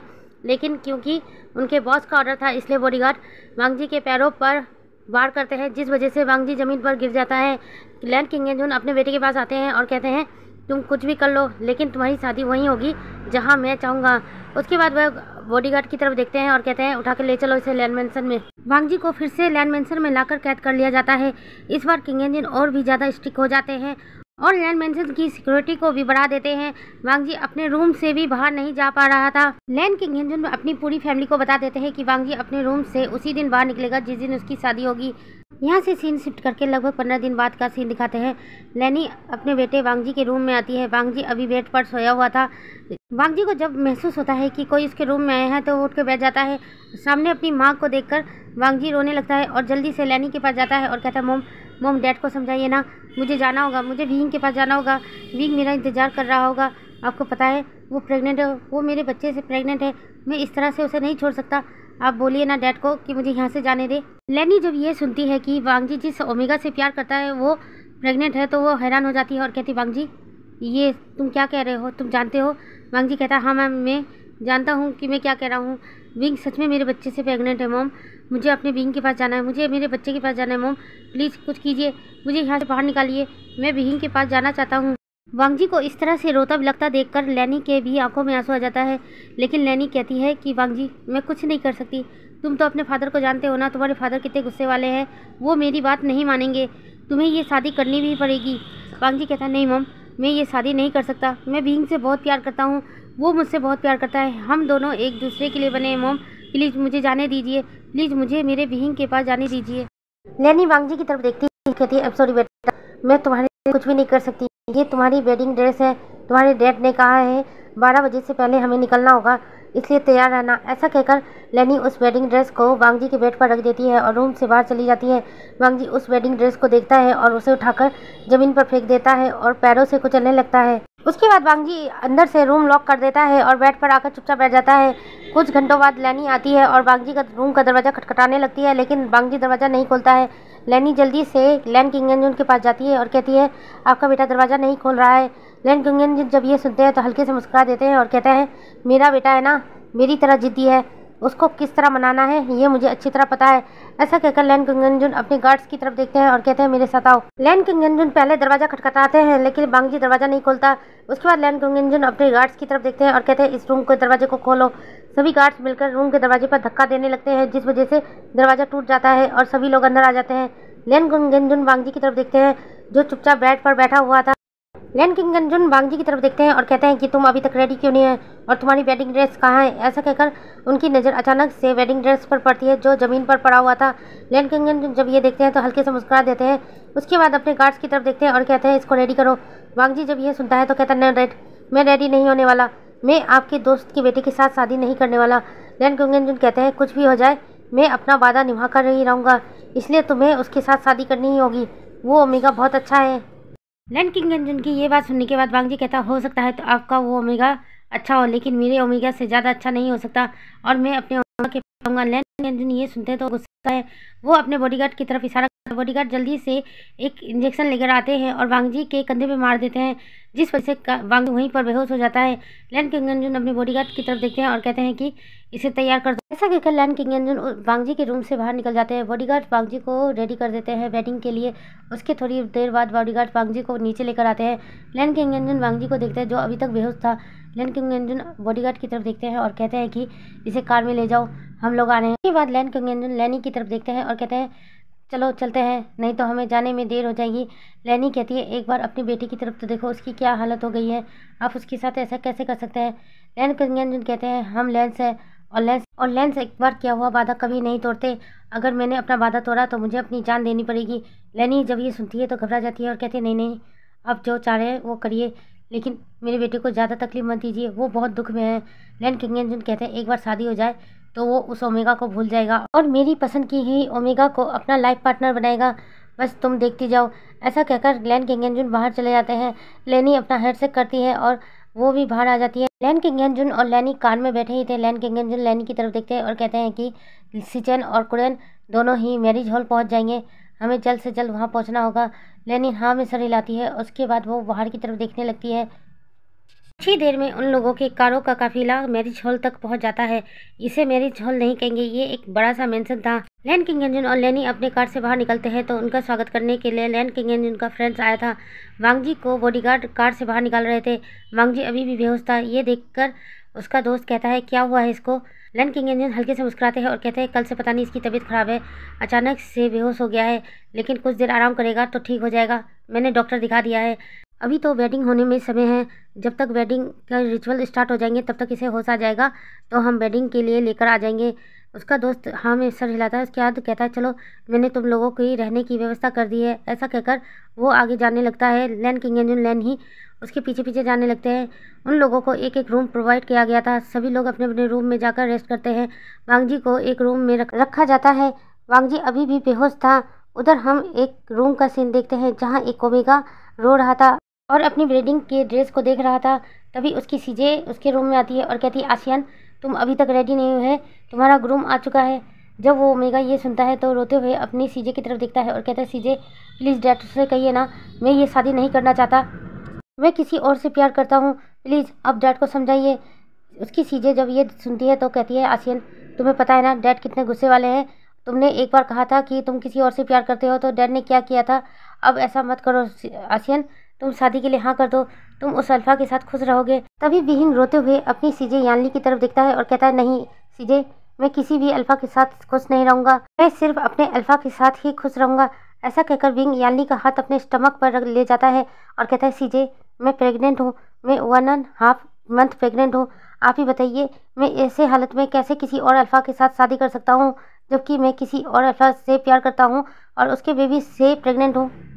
यानली जब ये सुनती है तो हैरान हो जाती है और कहती है कि आशियन तुमने ये बात पहले क्यों नहीं बताई। विंग घबराते हुए कहता है मुझे डैड के गुस्से से डर लग गया था, मुझे लगा कि अगर डैड को पता चला कि मैं प्रेग्नेंट हूँ कहीं वो मेरे बच्चे को नुकसान ना पहुँचा दे। सीजे प्लीज़ कुछ कीजिए, मुझे मेरे अल्फा के पास जाना है, आप कुछ करिए ना। यानली घबराते हुए विंग की तरफ देखती है और कहती है आसियन मैं क्या कर सकती हूँ, घर में सारे गेस्ट आना शुरू हो गए हैं, अभी अगर कुछ किया तो हमारी कितनी बदनामी होगी। विंग यानली की तरफ देखता है और कहता है सीजे अगर शादी के बाद मेरी शादी टूट गई और उस अल्फा ने मुझे छोड़ दिया क्योंकि मैं किसी और अल्फा से प्रेग्नेंट हूँ तब कितनी बदनामी होगी, ये सोचा है आपने। यानली कुछ देर के लिए सोचने लगती है, उसके बाद विंग की तरफ देखती है और कहती है आसियन क्या वो अल्फा तुमसे सच में बहुत प्यार करता है। विंग हाँ में सर हिलाता है और कहता है हाँ सीजे वो मुझसे बहुत प्यार करता है, हम दोनों एक दूसरे से बहुत प्यार करते हैं। ठीक है आसियन मैं तुम्हारे लिए कुछ ना कुछ करूँगी, तब तक तुम तैयार होकर बैठ जाओ, मैं देखती हूँ क्या करा जा सकता है। ऐसा कहकर यानली रूम से बाहर निकल जाती है। विंग अपनी वेडिंग ड्रेस को देखता है और कहता है कि तो फिर मुझे रेडी होना ही पड़ेगा। ऐसा कहकर वह वेडिंग ड्रेस ले लेता है और चेंज करना स्टार्ट कर देता है। इधर हम वांगजी के रूम का सीन देखते हैं। वांगजी अभी भी बेहोश था, थोड़ी देर बाद उसे होश आने लगता है और इधर उधर देखने लगता है। अभी वांगजी पूरा वेडिंग ड्रेस में था। वांगजी जब ये देखता है तो हैरान हो जाता है, वो अपने वेडिंग ड्रेस को उतारने लगता है, लेकिन तभी उसके रूम का दरवाज़ा खुलता है और लैन सिजन अंदर आते हैं। लैन सिजन को देखकर वांगजी हैरान हो जाता है और वांगजी को ऐसी हालत में देखकर लैन सिजन हैरान हो जाते हैं। लैन सिजन जल्दी से वांगजी के पास आते हैं और कहते हैं वांगजी क्या हुआ है तुम्हें और तुम्हें इतनी सारी चोटें कैसी लगी। वांगजी रोते हुए अपने गगा की तरफ देखता है और कहता है गगा मुझे बचा लीजिए, मैं ये शादी नहीं करना चाहता। लैन सिजन जब ये सुनते हैं तो हैरान हो जाते हैं और हैरानी से वांगजी की तरफ देखते हैं और कहते हैं वांगजी ये तुम क्या कह रहे हो, तुम कहना चाहते हो कि तुम ये शादी नहीं करना चाहते। वांगजी हाँ में सर हिलाता है और कहता है हाँ गगा, क्योंकि मैं किसी और से प्यार करता हूँ और मैं उसके पास जाना चाहता हूँ, लेकिन डैड ने अपनी एक वादे को निभाने के लिए मुझे ज़बरदस्ती यहाँ कैद करके रखा है और उनके पसंद के ओमेगा के साथ ही मुझे शादी करनी होगी। प्लीज़ गगा मेरी मदद कीजिए, मैं यहाँ से बाहर निकलना चाहता हूँ, अपने ओमेगा के पास जाना चाहता हूँ, उसको अभी मेरी बहुत ज़रूरत है, आपको पता है वो मेरे बेबी से प्रेग्नेंट है। वांगजी की बातों को सुनने के बाद लैन सिजन हैरानी से वांगजी की तरफ देखने लगते हैं और कहते हैं कि वांगजी क्या ये सच है। वांगजी हाँ में सर हिलाता है और कहता है हाँ गगा वो मेरे बेबी से प्रेग्नेंट है, वो इस वक्त अकेला है, मैं उसके लिए कुछ करना चाहता हूँ। आप ही सोचिए एक अनमैरिड ओमेगा अगर प्रेग्नेंट हो जाए तो सोसाइटी उसकी क्या हालत करती है। मैं अपने बच्चे और अपने ओमेगा के साथ कुछ भी बुरा होता हुआ नहीं देख सकता, प्लीज़ गगा मेरी हेल्प कीजिए। लैन सिजन कुछ देर के लिए सोचते हैं, उसके बाद कहते हैं वांगजी तुम यहीं रुको, मैं बाहर देख कर आता हूँ कि बाहर का क्या हाल है, उसके बाद मैं तुम्हारी मदद करूँगा। वांगजी हाँ में सर हिला देता है और वहीं बेड पर चुपचाप बैठ जाता है। लैन सिजन भी उस रूम से बाहर निकल जाते हैं। थोड़ी देर बाद लैन सिजन वांगजी के रूम में वापस आते हैं और कहते हैं वांगजी अभी सभी लोग गेस्ट के साथ बातें करने में बिजी हैं, लेकिन डैड ने सामने की सिक्योरिटी कुछ ज़्यादा ही बढ़ा रखी है, तुम सामने से तो नहीं जा सकते, लेकिन तुम पीछे के रास्ते से जा सकते हो। वहाँ भी डैड ने सिक्योरिटी बढ़ा रखी थी, लेकिन मैंने उन लोगों को वहाँ से हटा दिया है, इसलिए तुम वहीं से जाओ। ऐसा कहकर लैंस ईचन बालकनी में आते हैं और बालकनी के आसपास देखने लगते हैं तो वहाँ पर कोई भी गार्ड्स नहीं था। लैंस ईचन वांग जी की तरफ देखते हैं और कहते हैं, वांग जी तुम यहाँ से नीचे उतर जाओ और पीछे एक सीक्रेट डोर है, तुम वहीं से चले जाना। ऐसा कहकर लैंस ईचन वापस रूम में आते हैं और कबर्ड को खोलते हैं और उसमें से कई सारी ब्लैंकेट चद्दरें बाहर निकालते हैं और उससे एक रस्सी बनाते हैं और वांग जी से कहते हैं, वांग जी तुम यहाँ से नीचे उतर जाओ। वांग जी हाँ में सर हिलाता है और नीचे उतरने लगता है, लेकिन तभी लैंस ईचन रोक लेते हैं। लैंस ईचन अपने जेब से एक ब्लैक कार्ड निकालते हैं और वांग जी के हाथ में देते हैं और कहते हैं, वांग जी इसे अपने पास रखो, जरूरत पड़ने पर ये तुम्हारी मदद करेगा। वांग जी जल्दी से उस ब्लैक कार्ड को ले लेता है और लैंस ईचन की तरफ देखने लगता है और जल्दी से लैंस ईचन को हक कर लेता है और कहता है, थैंक यू गगा, आपने मेरी मदद की। लैंस ईचन वांग जी की पीठ को सहलाते हुए कहते हैं, कोई बात नहीं, तुम जल्द से जल्द यहाँ से चले जाओ और हाँ, मेरी नीस या नेफ्यू जो भी होगा मुझे बताना मत भूलना, मैं इंतज़ार करूँगा खुशखबरी का। वांग जी जब ये सुनता है तो हाँ में सर हिलाता है और जल्दी से बैल्कनी से नीचे उतरने लगता है। उधर विंग रूम में यानली का इंतजार कर रहा था। यानली जल्दी से विंग के रूम में आती है और कहती है कि आसियन, बाहर तो बहुत ज़्यादा सिक्योरिटी है, तुम इस तरह से बाहर नहीं निकल सकते। विंग जब ये सुनता है तो कहता है, अब क्या करेंगे सीजे। यानली कुछ सोचती है और कहती है, चलो मैं तुम्हें बताती हूँ। ऐसे कहकर यानली एक ब्लैंकेट लेती है और विंग को अच्छे से ढक लेती है और उसे सबकी नज़रों से छुपाकर किचन एरिया में लेकर आती है, जहाँ सब गेस्ट के लिए खाना बन रहा था। वहाँ पर कुछ कुक्स खाना बना रहे थे। यानली उन लोगों की तरफ देखती है और कहती है कि आपको मेरे डैड बुला रहे हैं, आप सभी चले जाइए, डैड से मिलकर आइए। सभी कुक जब ये सुनते हैं तो वो लोग किचन से बाहर निकल जाते हैं। यानली जब ये देखती है कि सभी लोग किचन से बाहर निकल चुके हैं तो वो विंग के पास आती है और कहती है, आसियन क्या तुम विंडो से बाहर निकल सकते हो। विंग विंडो की तरफ देखता है जो ज़्यादा ऊँचा नहीं था। विंग हाँ में सर हिलाता है। उसके बाद विंग जल्दी से विंडो के पास आता है और विंडो से बाहर निकलने की कोशिश करता है। तभी यानली उसे पकड़ लेती है और अपने पास से कुछ पैसे निकालती है और विंग को देती है और कहती है, आसियन इसे अपने पास रखो, तुम्हारी हेल्प हो जाएगी। विंग जल्दी से उन पैसों को ले लेता है और यानली को हक कर लेता है और कहता है, थैंक यू सीजे, मेरी मदद करने के लिए। यानली प्यार से उसके सर को सहलाती है और कहती है, आसियन जल्दी जाओ यहाँ से, नहीं तो देर हो जाएगी। अगर कोई भी किचन में आ गया और तुम्हें इस तरह से भागता हुआ देखा तो तुम्हें पकड़ लेंगे, उसके बाद तुम यहाँ से कभी नहीं भाग पाओगे और तुम्हारी शादी उसी अल्फा से हो जाएगी। विंग जब ये सुनता है तो हमें सर हिलाता है और जल्दी जल्दी उस विंडो से बाहर निकल जाता है। यह मेंशन विंग के फादर का था, इसलिए विंग को पता था कि किस रास्ते से वो बाहर जाएगा तो कोई उसे पकड़ नहीं पाएगा, इसलिए विंग उसी रास्ते से बाहर निकल जाता है और सीधे एक टैक्सी लेकर बस स्टैंड पर पहुंच जाता है। विंग जल्दी से एक बस में चढ़ जाता है और उसकी पीछे वाली सीट पर जाकर बैठ जाता है और वहां पर बैठने के बाद वो रोने लगता है। कुछ ही देर में वांग जी भी उसी बस में आकर बैठ जाता है, लेकिन वांग जी और विंग एक दूसरे को नहीं देख पाते हैं। वांग जी सामने की सीट पर बैठ जाता है, उसके पास एक पर्सन आकर बैठता है। वांग जी उसकी तरफ देखता है, फिर अपना सर दूसरी तरफ घुमा लेता है। वो पर्सन उसकी तरफ देखकर मुस्कुरा रहा था, लेकिन वांग जी कुछ भी नहीं कहता, वह चुपचाप बैठा रहता है। उधर विंग लगातार रोए जा रहा था। तभी विंग के पास एक ओल्ड लेडी आकर बैठती है और विंग को इस तरह से रोता देखकर पूछती है, बेटा क्या हुआ, तुम इस तरह से क्यों रो रहे हो और क्या तुम अपनी शादी से भागकर आए हो। विंग जब उस ओल्ड लेडी की बात सुनता है तो हैरान हो जाता है। हैरानी से उस ओल्ड लेडी की तरफ देखने लगता है। ओल्ड लेडी मुस्कुरा देती है और कहती है, तुमने अभी तक वेडिंग ड्रेस पहन रखी है, इससे पता चल रहा है कि तुम अपने वेडिंग से भाग कर आए हो। क्या हुआ है तुम्हारे साथ, क्या तुम बताना चाहोगे। विंग एक बार के लिए चुप रहता है, लेकिन फिर ओल्ड लेडी की तरफ देखता है और अपनी सारी कहानी बता देता है। ओल्ड लेडी मुस्कुरा देती है और कहती है कि चिंता मत करो बेटा, तुम अपने अल्फा तक पहुंच जाओगे। ऐसा कहकर ओल्ड लेडी विंग के सर को सहलाने लगती है। विंग भी चुपचाप बैठ जाता है। उधर वांग जी अभी भी विंडो से बाहर की तरफ देख रहा था। वो पर्सन अभी भी वांग जी की तरफ देखकर मुस्कुराता है और कहता है, तो फिर तुम अपनी शादी से भाग रहे हो। वांग जी हैरानी से उस पर्सन की तरफ देखता है और कहता है, कैसे पता चला। वो पर्सन मुस्कुरा देता है और कहता है, तुमने अभी तक अपनी वेडिंग ड्रेस पहन रखी है, इसका मतलब तुम अपनी शादी से भाग रहे हो। वांग जी हाँ में सर हिलाता है और उसके बाद अपनी स्टोरी उस पर्सन से शेयर करने लगता है। वो पर्सन मुस्कुरा रहा था और वांग जी की स्टोरी सुन रहा था। वांग जी कहता है कि मैं अपने विंग और अपने बच्चे से बहुत प्यार करता हूँ, मैं उन दोनों को खोना नहीं चाहता। वो पर्सन कहता है, अगर तुम्हारा प्यार सच्चा है तो तुम्हें तुम्हारा विंग जरूर मिल जाएगा। बाय द वे मेरा नाम सुयांग है। वांग जी उसकी तरफ देखता है और कहता है, मेरा नाम लैन वांग जी है। सुयांग वांग जी की तरफ देखकर मुस्कुरा देता है, लेकिन तभी उसकी नज़र उसके बैग पर जाती है। सुयांग कहता है, मैंने अपना बैग अभी तक तो रखा ही नहीं। ऐसा कहकर वो उठ जाता है, उठ के अपना बैग को बस के ऊपर वाले काउंटर पर रखने लगता है, लेकिन तभी उसकी नज़र विंग पर पड़ती है जो वेडिंग ड्रेस में था। सुयांग उसकी तरफ देखकर मुस्कुरा देता है। उसके बाद वांग जी से कहता है, तुम्हारी तरह लगता है कोई और भी अपनी वेडिंग से भागा हुआ है, देखो ना वहाँ चुपचाप बैठे बैठे रो रहा है। वांग जी जब ये सुनता है तो उठ के खड़ा हो जाता है और उसे देखने लगता है, लेकिन जैसे ही वांग जी की नज़र विंग पर पड़ती है वांग जी हैरान हो जाता है और वांग जी कहता है, विंग विंग जैसे ही वांगजी की आवाज़ सुनता है तो उस ओर देखने लगता है और कहता है लैंजन। विंग लैंजन को अपने सामने देखकर जल्दी से अपनी सीट से खड़ा होता है और वांगजी की तरफ बढ़ने लगता है। वांगजी भी अपनी जगह से विंग की तरफ बढ़ने लगता है। विंग और वांगजी एक दूसरे को देखते हैं। विंग जल्दी से वांगजी को हक कर लेता है और कहता है वांगजी, तुम उस दिन क्यों नहीं आए थे? तुम्हें पता है मेरे फादर मुझे अपने साथ ले गए और उन्होंने अपने दोस्त के बेटे के साथ मेरी शादी फिक्स कर दी। जब मैंने उनसे ये कहा कि मैं ये शादी नहीं करना चाहता और मैं किसी और से प्यार करता हूँ तो उन्होंने मुझे अपने घर में कैद कर लिया। वांगजी भी रोते हुए विंग से कहता है कि विंग, मेरे साथ भी ऐसा ही हुआ। मेरे भी फादर ने मेरी शादी अपने दोस्त के बेटे के साथ तय कर दी थी और मुझे भी कैद कर लिया था। देखो उन्होंने मुझे कितना मारा है। ऐसा कहकर वांगजी अपनी चोटों को विंग को दिखाने लगता है। विंग सारी चोटों को देखकर हैरान हो जाता है। उसकी आंखों से आंसू बहने लगते हैं। विंग कहता है वांगजी, मुझे यहाँ से कहीं दूर ले चलो। मैं नहीं करने वाला मेरे फादर के दोस्त के बेटे के साथ शादी। वो अपने दोस्त लैन किंगजन के बेटे लैन वांगजी से मेरी शादी करवाना चाहते हैं, लेकिन मैं नहीं करना चाहता। मैं सिर्फ तुमसे प्यार करता हूँ लैंजन। मैं सिर्फ तुम्हारे साथ रहना चाहता हूँ। वांगजी जब ये नाम सुनता है तो हैरानी से विंग की तरफ देखने लगता है और कहता है विंग, तुम्हारा असली नाम विभूषण है? विंग हैरानी से वांगजी की तरफ देखता है और कहता है क्यों लैंजन, तुमने ऐसा क्यों पूछा? हाँ, मेरा नाम विभूषण है। वांगजी अपने सर पर हाथ मारता है और कहता है पागल, हम दोनों की ही शादी होने वाली थी और हम दोनों ही अपनी ही शादी से भाग कर आ गए। विंग हैरानी से वांगजी की तरफ देखने लगता है और कहता है लैंजन, तुम ऐसा क्यों कह रहे हो? वांगजी कहता है लैन किंगजन का बेटा मैं ही हूँ, मेरा नाम ही लैन वांगजी है। विंग हैरानी से वांगजी की तरफ देखने लगता है और कहता है क्या हम भागे क्यों? वांगजी कहता है पता नहीं, मुझे तो मेरे डैड ने कहा था कि उनके फ्रेंड्स जियांग फेमिया के दूसरे बेटे विभूषण से मेरी शादी होने वाली है। विंग जब ये सुनता है तो कहता है और मेरे डैड ने कहा था कि उनके दोस्त किंगजन के बेटे लैन वांगजी से मेरी शादी होने वाली है। मैं उससे शादी नहीं करना चाहता था लैंजन, इसलिए मैं अपनी शादी से भाग आया। बस में बैठे सारे लोग उन्हीं की तरफ देख रहे थे और उसके बाद जोर जोर से हंसने लगे। विंग और वांगजी एक दूसरे की तरफ देखते हैं और वांगजी विंग की तरफ देखता है और कहता है कि विंग, अब आगे क्या करना है?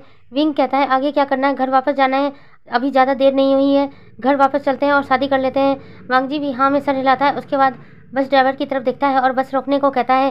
तभी बस के सारे पैसेंजर कहते हैं कि बस को सीधे मैरिज हॉल की तरफ ले जाओ। ऐसी अनोखी शादी बहुत कम ही देखने को मिलती है। ड्राइवर भी हाँ में सर हिलाता है। उसके बाद बस को सीधे मैरिज हॉल की तरफ यानी विंग के मेंशन की तरफ ले जाते हैं। विंग और वांगजी पहले बस से नीचे उतरते हैं और मेंशन के अंदर जाने लगते हैं। मेंशन के अंदर जाने के बाद तो विंग और वांगजी दोनों ही हैरान हो जाते हैं क्योंकि वहाँ पर पूरा अफरा तफरी मची हुई थी। किसी का सर फूटा हुआ था, किसी का बाल बिखरे हुए थे। अभी जियांग फेमिया और लैन किंगजन आपस में लड़ रहे थे और एक दूसरे को घुसा मार रहे थे। वांगजी और विंग ये देखकर हैरान हो जाते हैं और जल्दी से उन दोनों के पास जाते हैं। वांगजी विंग की तरफ देखता है और कहता है विंग, अपने डैड को रोको। मैं अपने डैड को रोकता हूँ। दोनों हाँ में सर हिलाते हैं। उसके बाद विंग जियांग फेमिया के पास जाता है और उसके हाथ को पकड़ लेता है और कहता है डैड, आप ये क्या कर रहे हैं? आप ऐसा मत कीजिए। वांगजी भी लैन किंगजन के पास जाता है और उसे पकड़ लेता है और कहता है डैड, आप ये क्या कर रहे हैं? आप एक दूसरे को क्यों मार रहे हैं? आप दोनों तो बेस्ट फ्रेंड थे ना। लैन किंगजन गुस्से से वांगजी की तरफ देखते हैं और कहते हैं अब नहीं है, अब मेरा सबसे बड़ा दुश्मन है। वांगजी, तुम किसी और ओमेगा से प्यार करते थे ना, जिससे शादी करना चाहते थे ना, अब तुम्हारी शादी उसी ओमेगा के साथ होगी। मैं इसके भगोड़े बेटे के साथ तुम्हारी शादी नहीं देने वाला। जियांग फेमिया जब ये सुनते हैं तो गुस्से से लैन किंगजन की तरफ देखने लगता है और कहता है मेरा भगोड़ा बेटा, तुम्हारा बेटा भी तो भाग गया था ना, और तुम्हारा बेटा किसी और से प्यार करता है, ये बात तो तुमने मुझे बताई ही नहीं।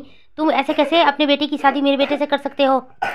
जियांग फेमिया की बात सुनकर लैन किंगजन गुस्से में जियांग फेमिया की तरफ देखते हैं और कहते हैं तुमने ठीक कहा, अब मेरे बेटे की शादी तुम्हारे बेटे के साथ कभी नहीं होगी। मेरा बेटा वहीं शादी करेगा जिसे वो चाहता है। ऐसा कहकर वांगजी से कहता वांगजी चलो यहाँ से, अब यहाँ कोई शादी नहीं होने वाली। लैन किंगजन को इतने गुस्से में देखकर वांगजी हैरान हो जाता है। उधर जियांग फेमिया भी कहते हैं हाँ विंग, तुम्हारी शादी में अब इस अल्फा के साथ कभी नहीं होने दूंगा।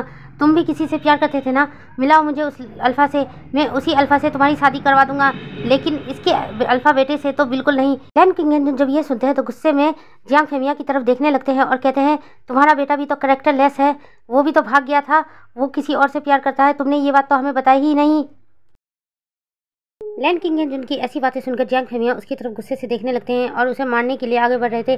तभी वहाँ पर उनकी फैमिली मेंबर आ जाते हैं और उन दोनों को रोकने लगते हैं। वांगजी और विंग एक दूसरे की तरफ देख रहे थे।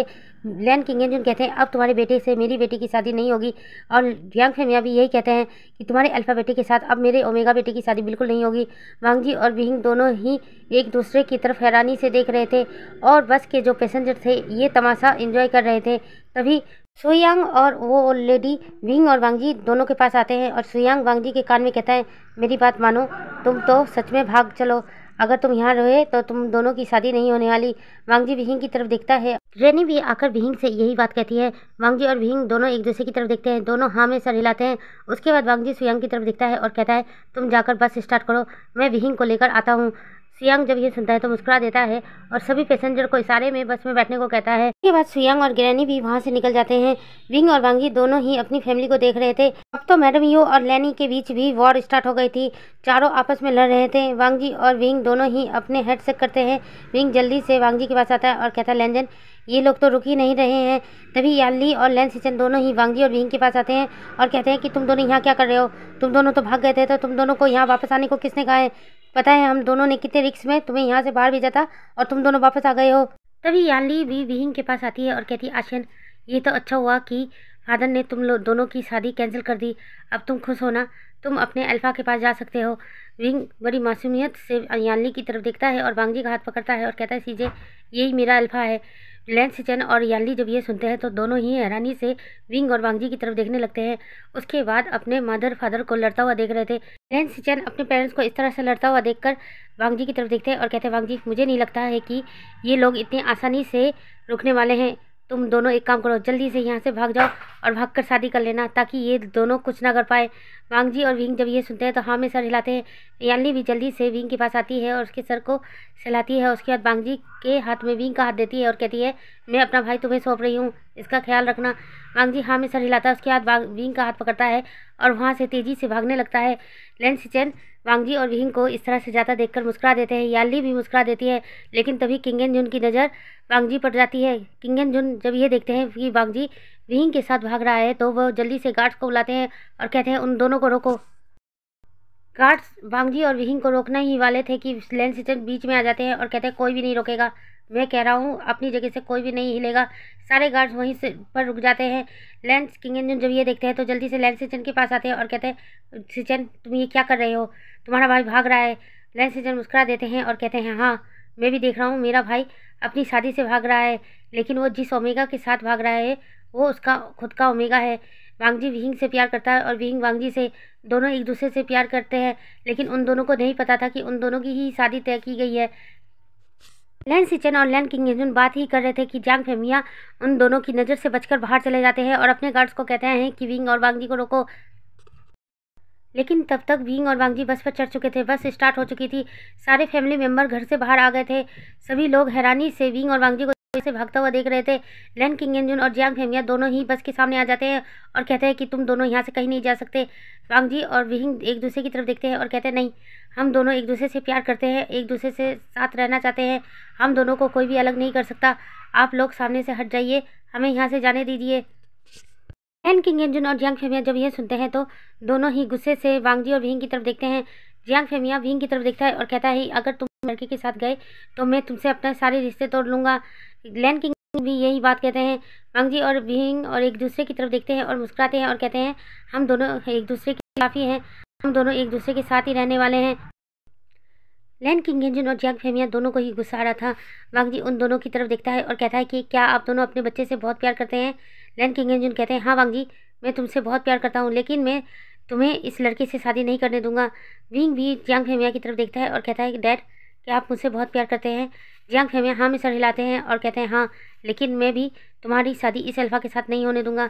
विंग और वांग जी एक दूसरे की तरफ देखते हैं और मुस्कुरा देते हैं और कहते हैं हम भी अपने बच्चे से बहुत प्यार करते हैं, इसलिए हम दोनों कभी अलग नहीं हो सकते। ऐसा कहकर वांग जी ड्राइवर को इशारा करता है। लैन किंग एन जुन और जियांग फेमिया अभी भी बस के सामने खड़े थे। तभी लैन सिचन गार्ड्स को ऑर्डर देते हैं कि उन दोनों को बस के सामने से हटा दो। गार्ड्स उनके पास जाते हैं और उन्हें हटाने लगते हैं। लैन किंग एन जुन अपने गार्ड्स की तरफ गुस्से से देख रहे थे और कहते हैं मैं तुम्हारा मालिक हूँ, मैं तुम्हें पैसा देता हूँ, लेकिन गार्ड्स उनकी बात नहीं सुनते हैं और उन दोनों को बस के सामने से हटा देते हैं। लैन सिचन जोर से चिल्लाते हुए कहते हैं जाओ विंग, जाओ वांग जी, तुम दोनों यहाँ से दूर कहीं चले जाओ और अपनी नई दुनिया शुरू करो, मैं यहाँ पर हूँ सब कुछ संभालने के लिए। वांग जी जब ये सुनता है तो कहता है थैंक यू गगा। उसके बाद बस वहाँ से चलनी स्टार्ट हो जाती है और देखते ही देखते सब लोगों की आंखों से ओझल हो जाती है। थोड़ी देर बाद लैन सिचन गार्ड्स को इशारा करते हैं कि लैन किंग एन जुन और जियांग फेमिया को छोड़ दे। जियांग किंग एन जुन और जियांग फेमिया गुस्से से लैन सिचन की तरफ देखने लगते हैं, लेकिन तभी अचानक उन्हें एक बात क्लिक करती है। वो दोनों हैरानी से एक दूसरे की तरफ देखते हैं और कहते हैं अभी वांग जी और विहिंग ने क्या कहा? वो भी अपने बच्चे से प्यार करते हैं, इसका मतलब क्या है? लैन सिचन उन लोग दोनों की तरफ देखकर मुस्कुरा देता है और कहता है इसका मतलब ये है कि विंग प्रेग्नेंट है, वो भी बांगजी के बेबी से। लैन किंगजन और जियांग फेमिया जब ये सुनते हैं तो हैरान हो जाते हैं और दोनों एक दूसरे की तरफ देखते हैं और कहते हैं क्या हम दोनों ग्रैंड फादर बनने वाले हैं? लैन सिचन हाँ में सर हिलाते हैं। तो लैन किंगजन जल्दी से लैन सिचन के पास आते हैं और कहते हैं तुमने ये बात मुझे पहले क्यों नहीं बताई? लैन सिचन कहते हैं कि आप दोनों ने मौका ही नहीं दिया, उससे पहले ही आप दोनों लड़ना स्टार्ट कर चुके थे, तो हम क्या करते? इसलिए मैंने बांगजी और विहिंग को भगा दिया है, वो दोनों अपनी नई लाइफ शुरू करेंगे। जियांग फेमिया लैन सिचन की तरफ देखते हैं और कहते हैं तुम्हें ऐसा नहीं करना चाहिए था, वो मेरा बेटा है, उसके बारे में जानने का मुझे पूरा हक था। इसके बाद लैन किंगजन जियांग फेमिया की तरफ देखते हैं और कहते हैं कि अभी भी बस ज़्यादा दूर नहीं गई है, अगर हम उन लोगों का पीछा करेंगे तो जल्दी ही उन्हें पकड़ लेंगे। लैन सिचन जब ये सुनते हैं तो हैरान हो जाते हैं और कहते हैं उन दोनों का पीछा करना बंद कीजिए, वो दोनों जहाँ भी जा रहे हैं सही से रहेंगे, आप लोग उन्हें परेशान मत करिए। लैन किंगजन और जियांग फेमिया दोनों ही गुस्से से लैन सिचन की तरफ देखते हैं और कहते हैं चुप करो, एक तो हमारा ग्रैंडसन आने वाला है और तुम चाहते हो कि हम अपने ग्रैंडसन से दूर रहें, ऐसा नहीं हो सकता। ऐसा जियांग फेमिया जल्दी से अपनी कार स्टार्ट करते हैं और लैन किंगजन की तरफ देखते हैं और कहते हैं कि जल्दी से कार में आकर बैठो, अगर हम दोनों अभी निकले तो जल्दी ही उन तक पहुंच जाएंगे। लैन किंगजन हाँ में सर हिलाते हैं और जल्दी से जियांग फेमिया की कार में आकर बैठ जाते हैं। जियांग फेमिया अपनी कार स्टार्ट कर देता है और कार को मेंशन से बाहर निकाल देता है। लैन सिचन अपने सर पर हाथ मारते हैं और कहते हैं ये दोनों बुड्ढे नहीं सुधरने वाले। तभी याली भी लैन सिचन के पास आती है और कहते हैं कि हमें भी उनके पीछे जाना चाहिए। लैन सिचन हाँ में सर हिलाते हैं। उसके बाद लैन सिचन अपनी कार में बैठ जाते हैं और याली की तरफ देखते हैं और कहते हैं क्या आप मेरे साथ जाना पसंद करेंगी? याली हाँ में सर हिलाती है। उसके बाद दोनों ही वहाँ से निकल जाते हैं। अब मेंशन में मैडम यू और लैनी ही बची थी। मैडम यू लैनी की तरफ देखती है तो लैनी की हालत में बहुत ख़राब थी क्योंकि उसके बाल पूरी तरह से बिखर गए थे। मैडम यू के भी बाल बिखरे हुए थे, पूरा ही उनका ड्रेसअप मेसअप हो चुका था। अब वो दोनों एक दूसरे की तरफ देखकर मुस्कुराने लगते हैं। उसके बाद कहते हैं शायद हम दोनों को भी जाना चाहिए। लैनी हाँ में सर हिलाते हैं। उसके बाद दोनों ही कार में आकर बैठ जाते हैं और ड्राइवर को कार स्टार्ट करने को कहते हैं। ड्राइवर कार स्टार्ट कर देता है। तब मैडम यू अपने पर्स से एक कंघी निकाल कर मैडम लैन को देती है और कहती है ये लो, इससे कंघी कर लो, तुम्हारे बाल बहुत ज़्यादा बिखरे हुए हैं। लैनी कंघी ले लेती है और अपने बालों को कोम करने लगती है। उसके बाद वो कोम को वापस मैडम यू को देती है और कहती है खुद को भी ठीक कर लो, तुम्हारे भी हालत बहुत बिगड़े हुए हैं। मैडम यू मुस्कुरा देती है और कहती है हाँ हाँ ठीक करते हैं। उसके बाद कार मेंशन से बाहर निकल जाती है। उस मेंशन में अब सिर्फ गार्ड्स ही गार्ड्स हैं। सारे गार्ड्स एक दूसरे की तरफ देखते हैं और कहते हैं क्या हमें भी जाना चाहिए? सभी लोग हाँ में सर हिलाते हैं। उसके बाद गार्ड्स भी वहाँ से अपनी अपनी कार लेकर निकल जाते हैं। अब पूरे रोड पर ब्लैक कारों का काफिला चल रहा था जो एक दूसरे के पीछे चल रहे थे। कोई किसी को रोकने की कोशिश कर रहा था तो कोई किसी के आगे आ जा रहा था। और बांगजी अब बस में बैठे हुए थे। विंग ने अपना सर बांगजी के कंधे पर रख रखा था। बांगजी एक हाथ से विंग का सर सहला रहा था और दूसरे हाथ से विंग के स्टमक को। बांगजी विंग की तरफ देखता है और कहता है पता है विंग, जब तुमने वो नोट्स छोड़ा था कि तुम प्रेग्नेंट हो, तुम्हें पता है मैं कितना खुश हो गया था, लेकिन दूसरे पल ही मैं रो पड़ा था क्योंकि तुम मेरे बच्चे को अपने साथ लेकर गए थे। विंग कहता है अभी वो सिर्फ 1.5 महीने का है तो अपने साथ ही ले जाऊंगा ना, या बाहर निकाल कर रख कर जाता तुम्हारे लिए। वांगजी जब ये सुनता है तो मुस्कुरा देता है और कहता है नहीं नहीं, ऐसा नहीं करना, जब तक उसका समय नहीं आएगा तब तक उसे बाहर मत लाना। बस में बैठे सभी लोग विंग और वांगजी की इस तरह की बातें सुनकर मुस्कुरा रहे थे। तभी सुयांग की नज़र अचानक बस के पीछे जाती है और देखकर हैरान हो जाता है और कहता है अबे ये क्या है? वांगजी जब ये सुनता है तो कहता है क्या हुआ? सुयांग पीछे की तरफ इशारा करता है। वांगजी खड़ा होकर देखता है कि पूरे रास्ते में ब्लैक कारों का काफिला आ रहा है। वांगजी भी यह देखकर हैरान हो जाता है और कहता है कि ये लोग हमारा पीछा कर रहे हैं। सुयांग जैसे ही ये सुनता है तो जल्दी से ड्राइवर के पास जाता है और कहता है बस को जल्दी से दौड़ाओ, वो लोग हमारा पीछा कर रहे हैं। ड्राइवर जब ये सुनता है तो बस को हाई स्पीड पर कर देता है। विंग घबरा रहा था और वांगजी को कहता है अब क्या करेंगे? अगर उन लोगों ने हमें पकड़ लिया तो हम दोनों को अलग कर देंगे। तभी गिरानी कहती है नहीं ऐसा नहीं होगा। बस ड्राइवर की तरफ देखते हुए गिरानी कहती है कि बस को सबसे पहले मैरिज रजिस्टर ऑफिस ले जाओ, हम लोग इन दोनों की शादी करवा देते हैं तो इसके पेरेंट्स इन्हें अलग नहीं कर पाएंगे। ड्राइवर जब ये सुनता है तो अपनी बस को हाई स्पीड पर कर देता है। किंगजन और जियांग फेमिया बस ड्राइवर को इशारे में कहते हैं कि बस को रोको, लेकिन बस ड्राइवर उनका इशारा समझने के बाद भी बस को हाई स्पीड में करता है और वहाँ से जल्दी जल्दी निकलने की कोशिश करता है। कुछ ही देर में बस मैरिज रजिस्टर ऑफिस के सामने खड़ी हो जाती है। ग्रैनी विंग और वांगजी की तरफ देखते हैं और कहते हैं तुम दोनों जल्दी से बाहर निकलो, पहले हम सब लोग तुम्हारी शादी करवा देते हैं, नहीं तो कभी भी तुम्हारे पेरेंट्स यहाँ आ सकते हैं।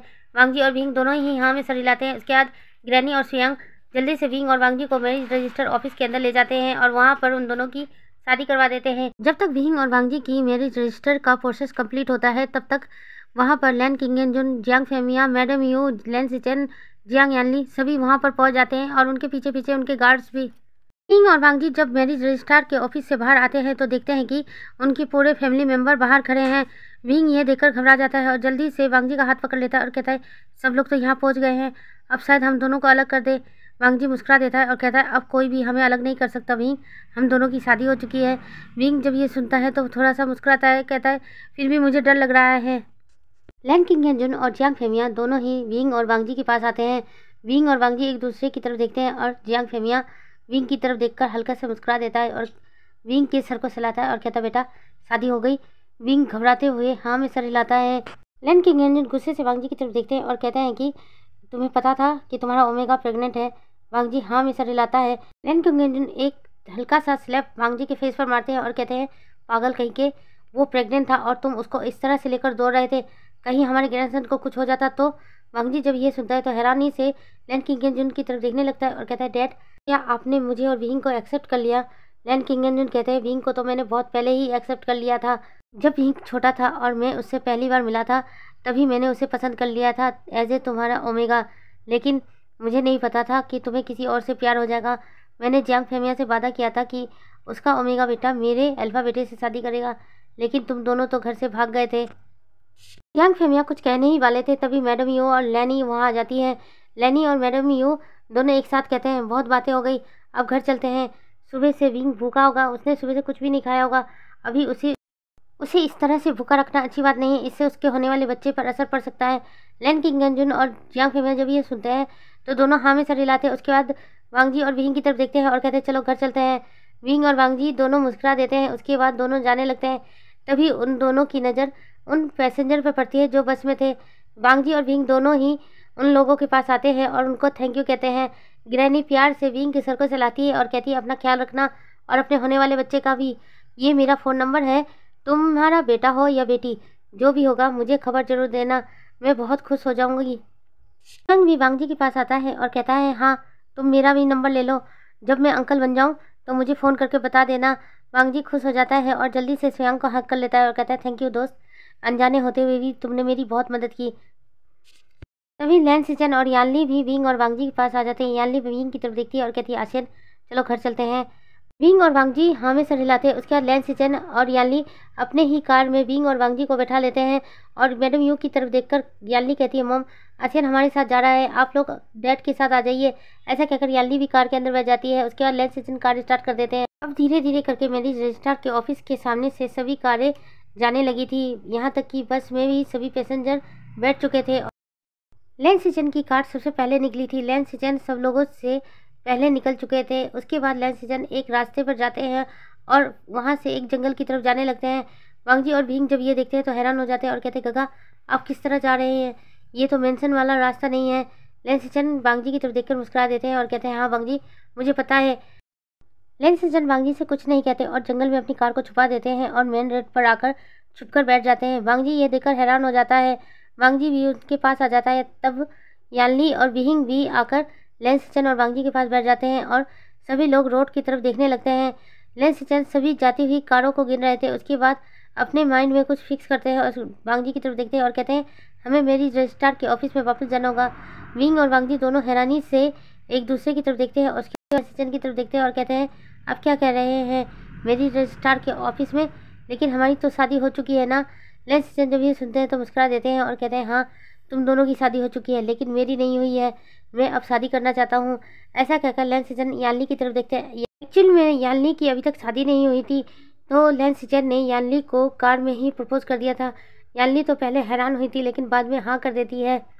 इसके बाद लैन सिचन यानली वांगजी को लेकर मेरी रजिस्ट्रार के ऑफिस में पहुंचे। वांगजी भी हैरानी से लैन सिचन की तरफ देख रहा था।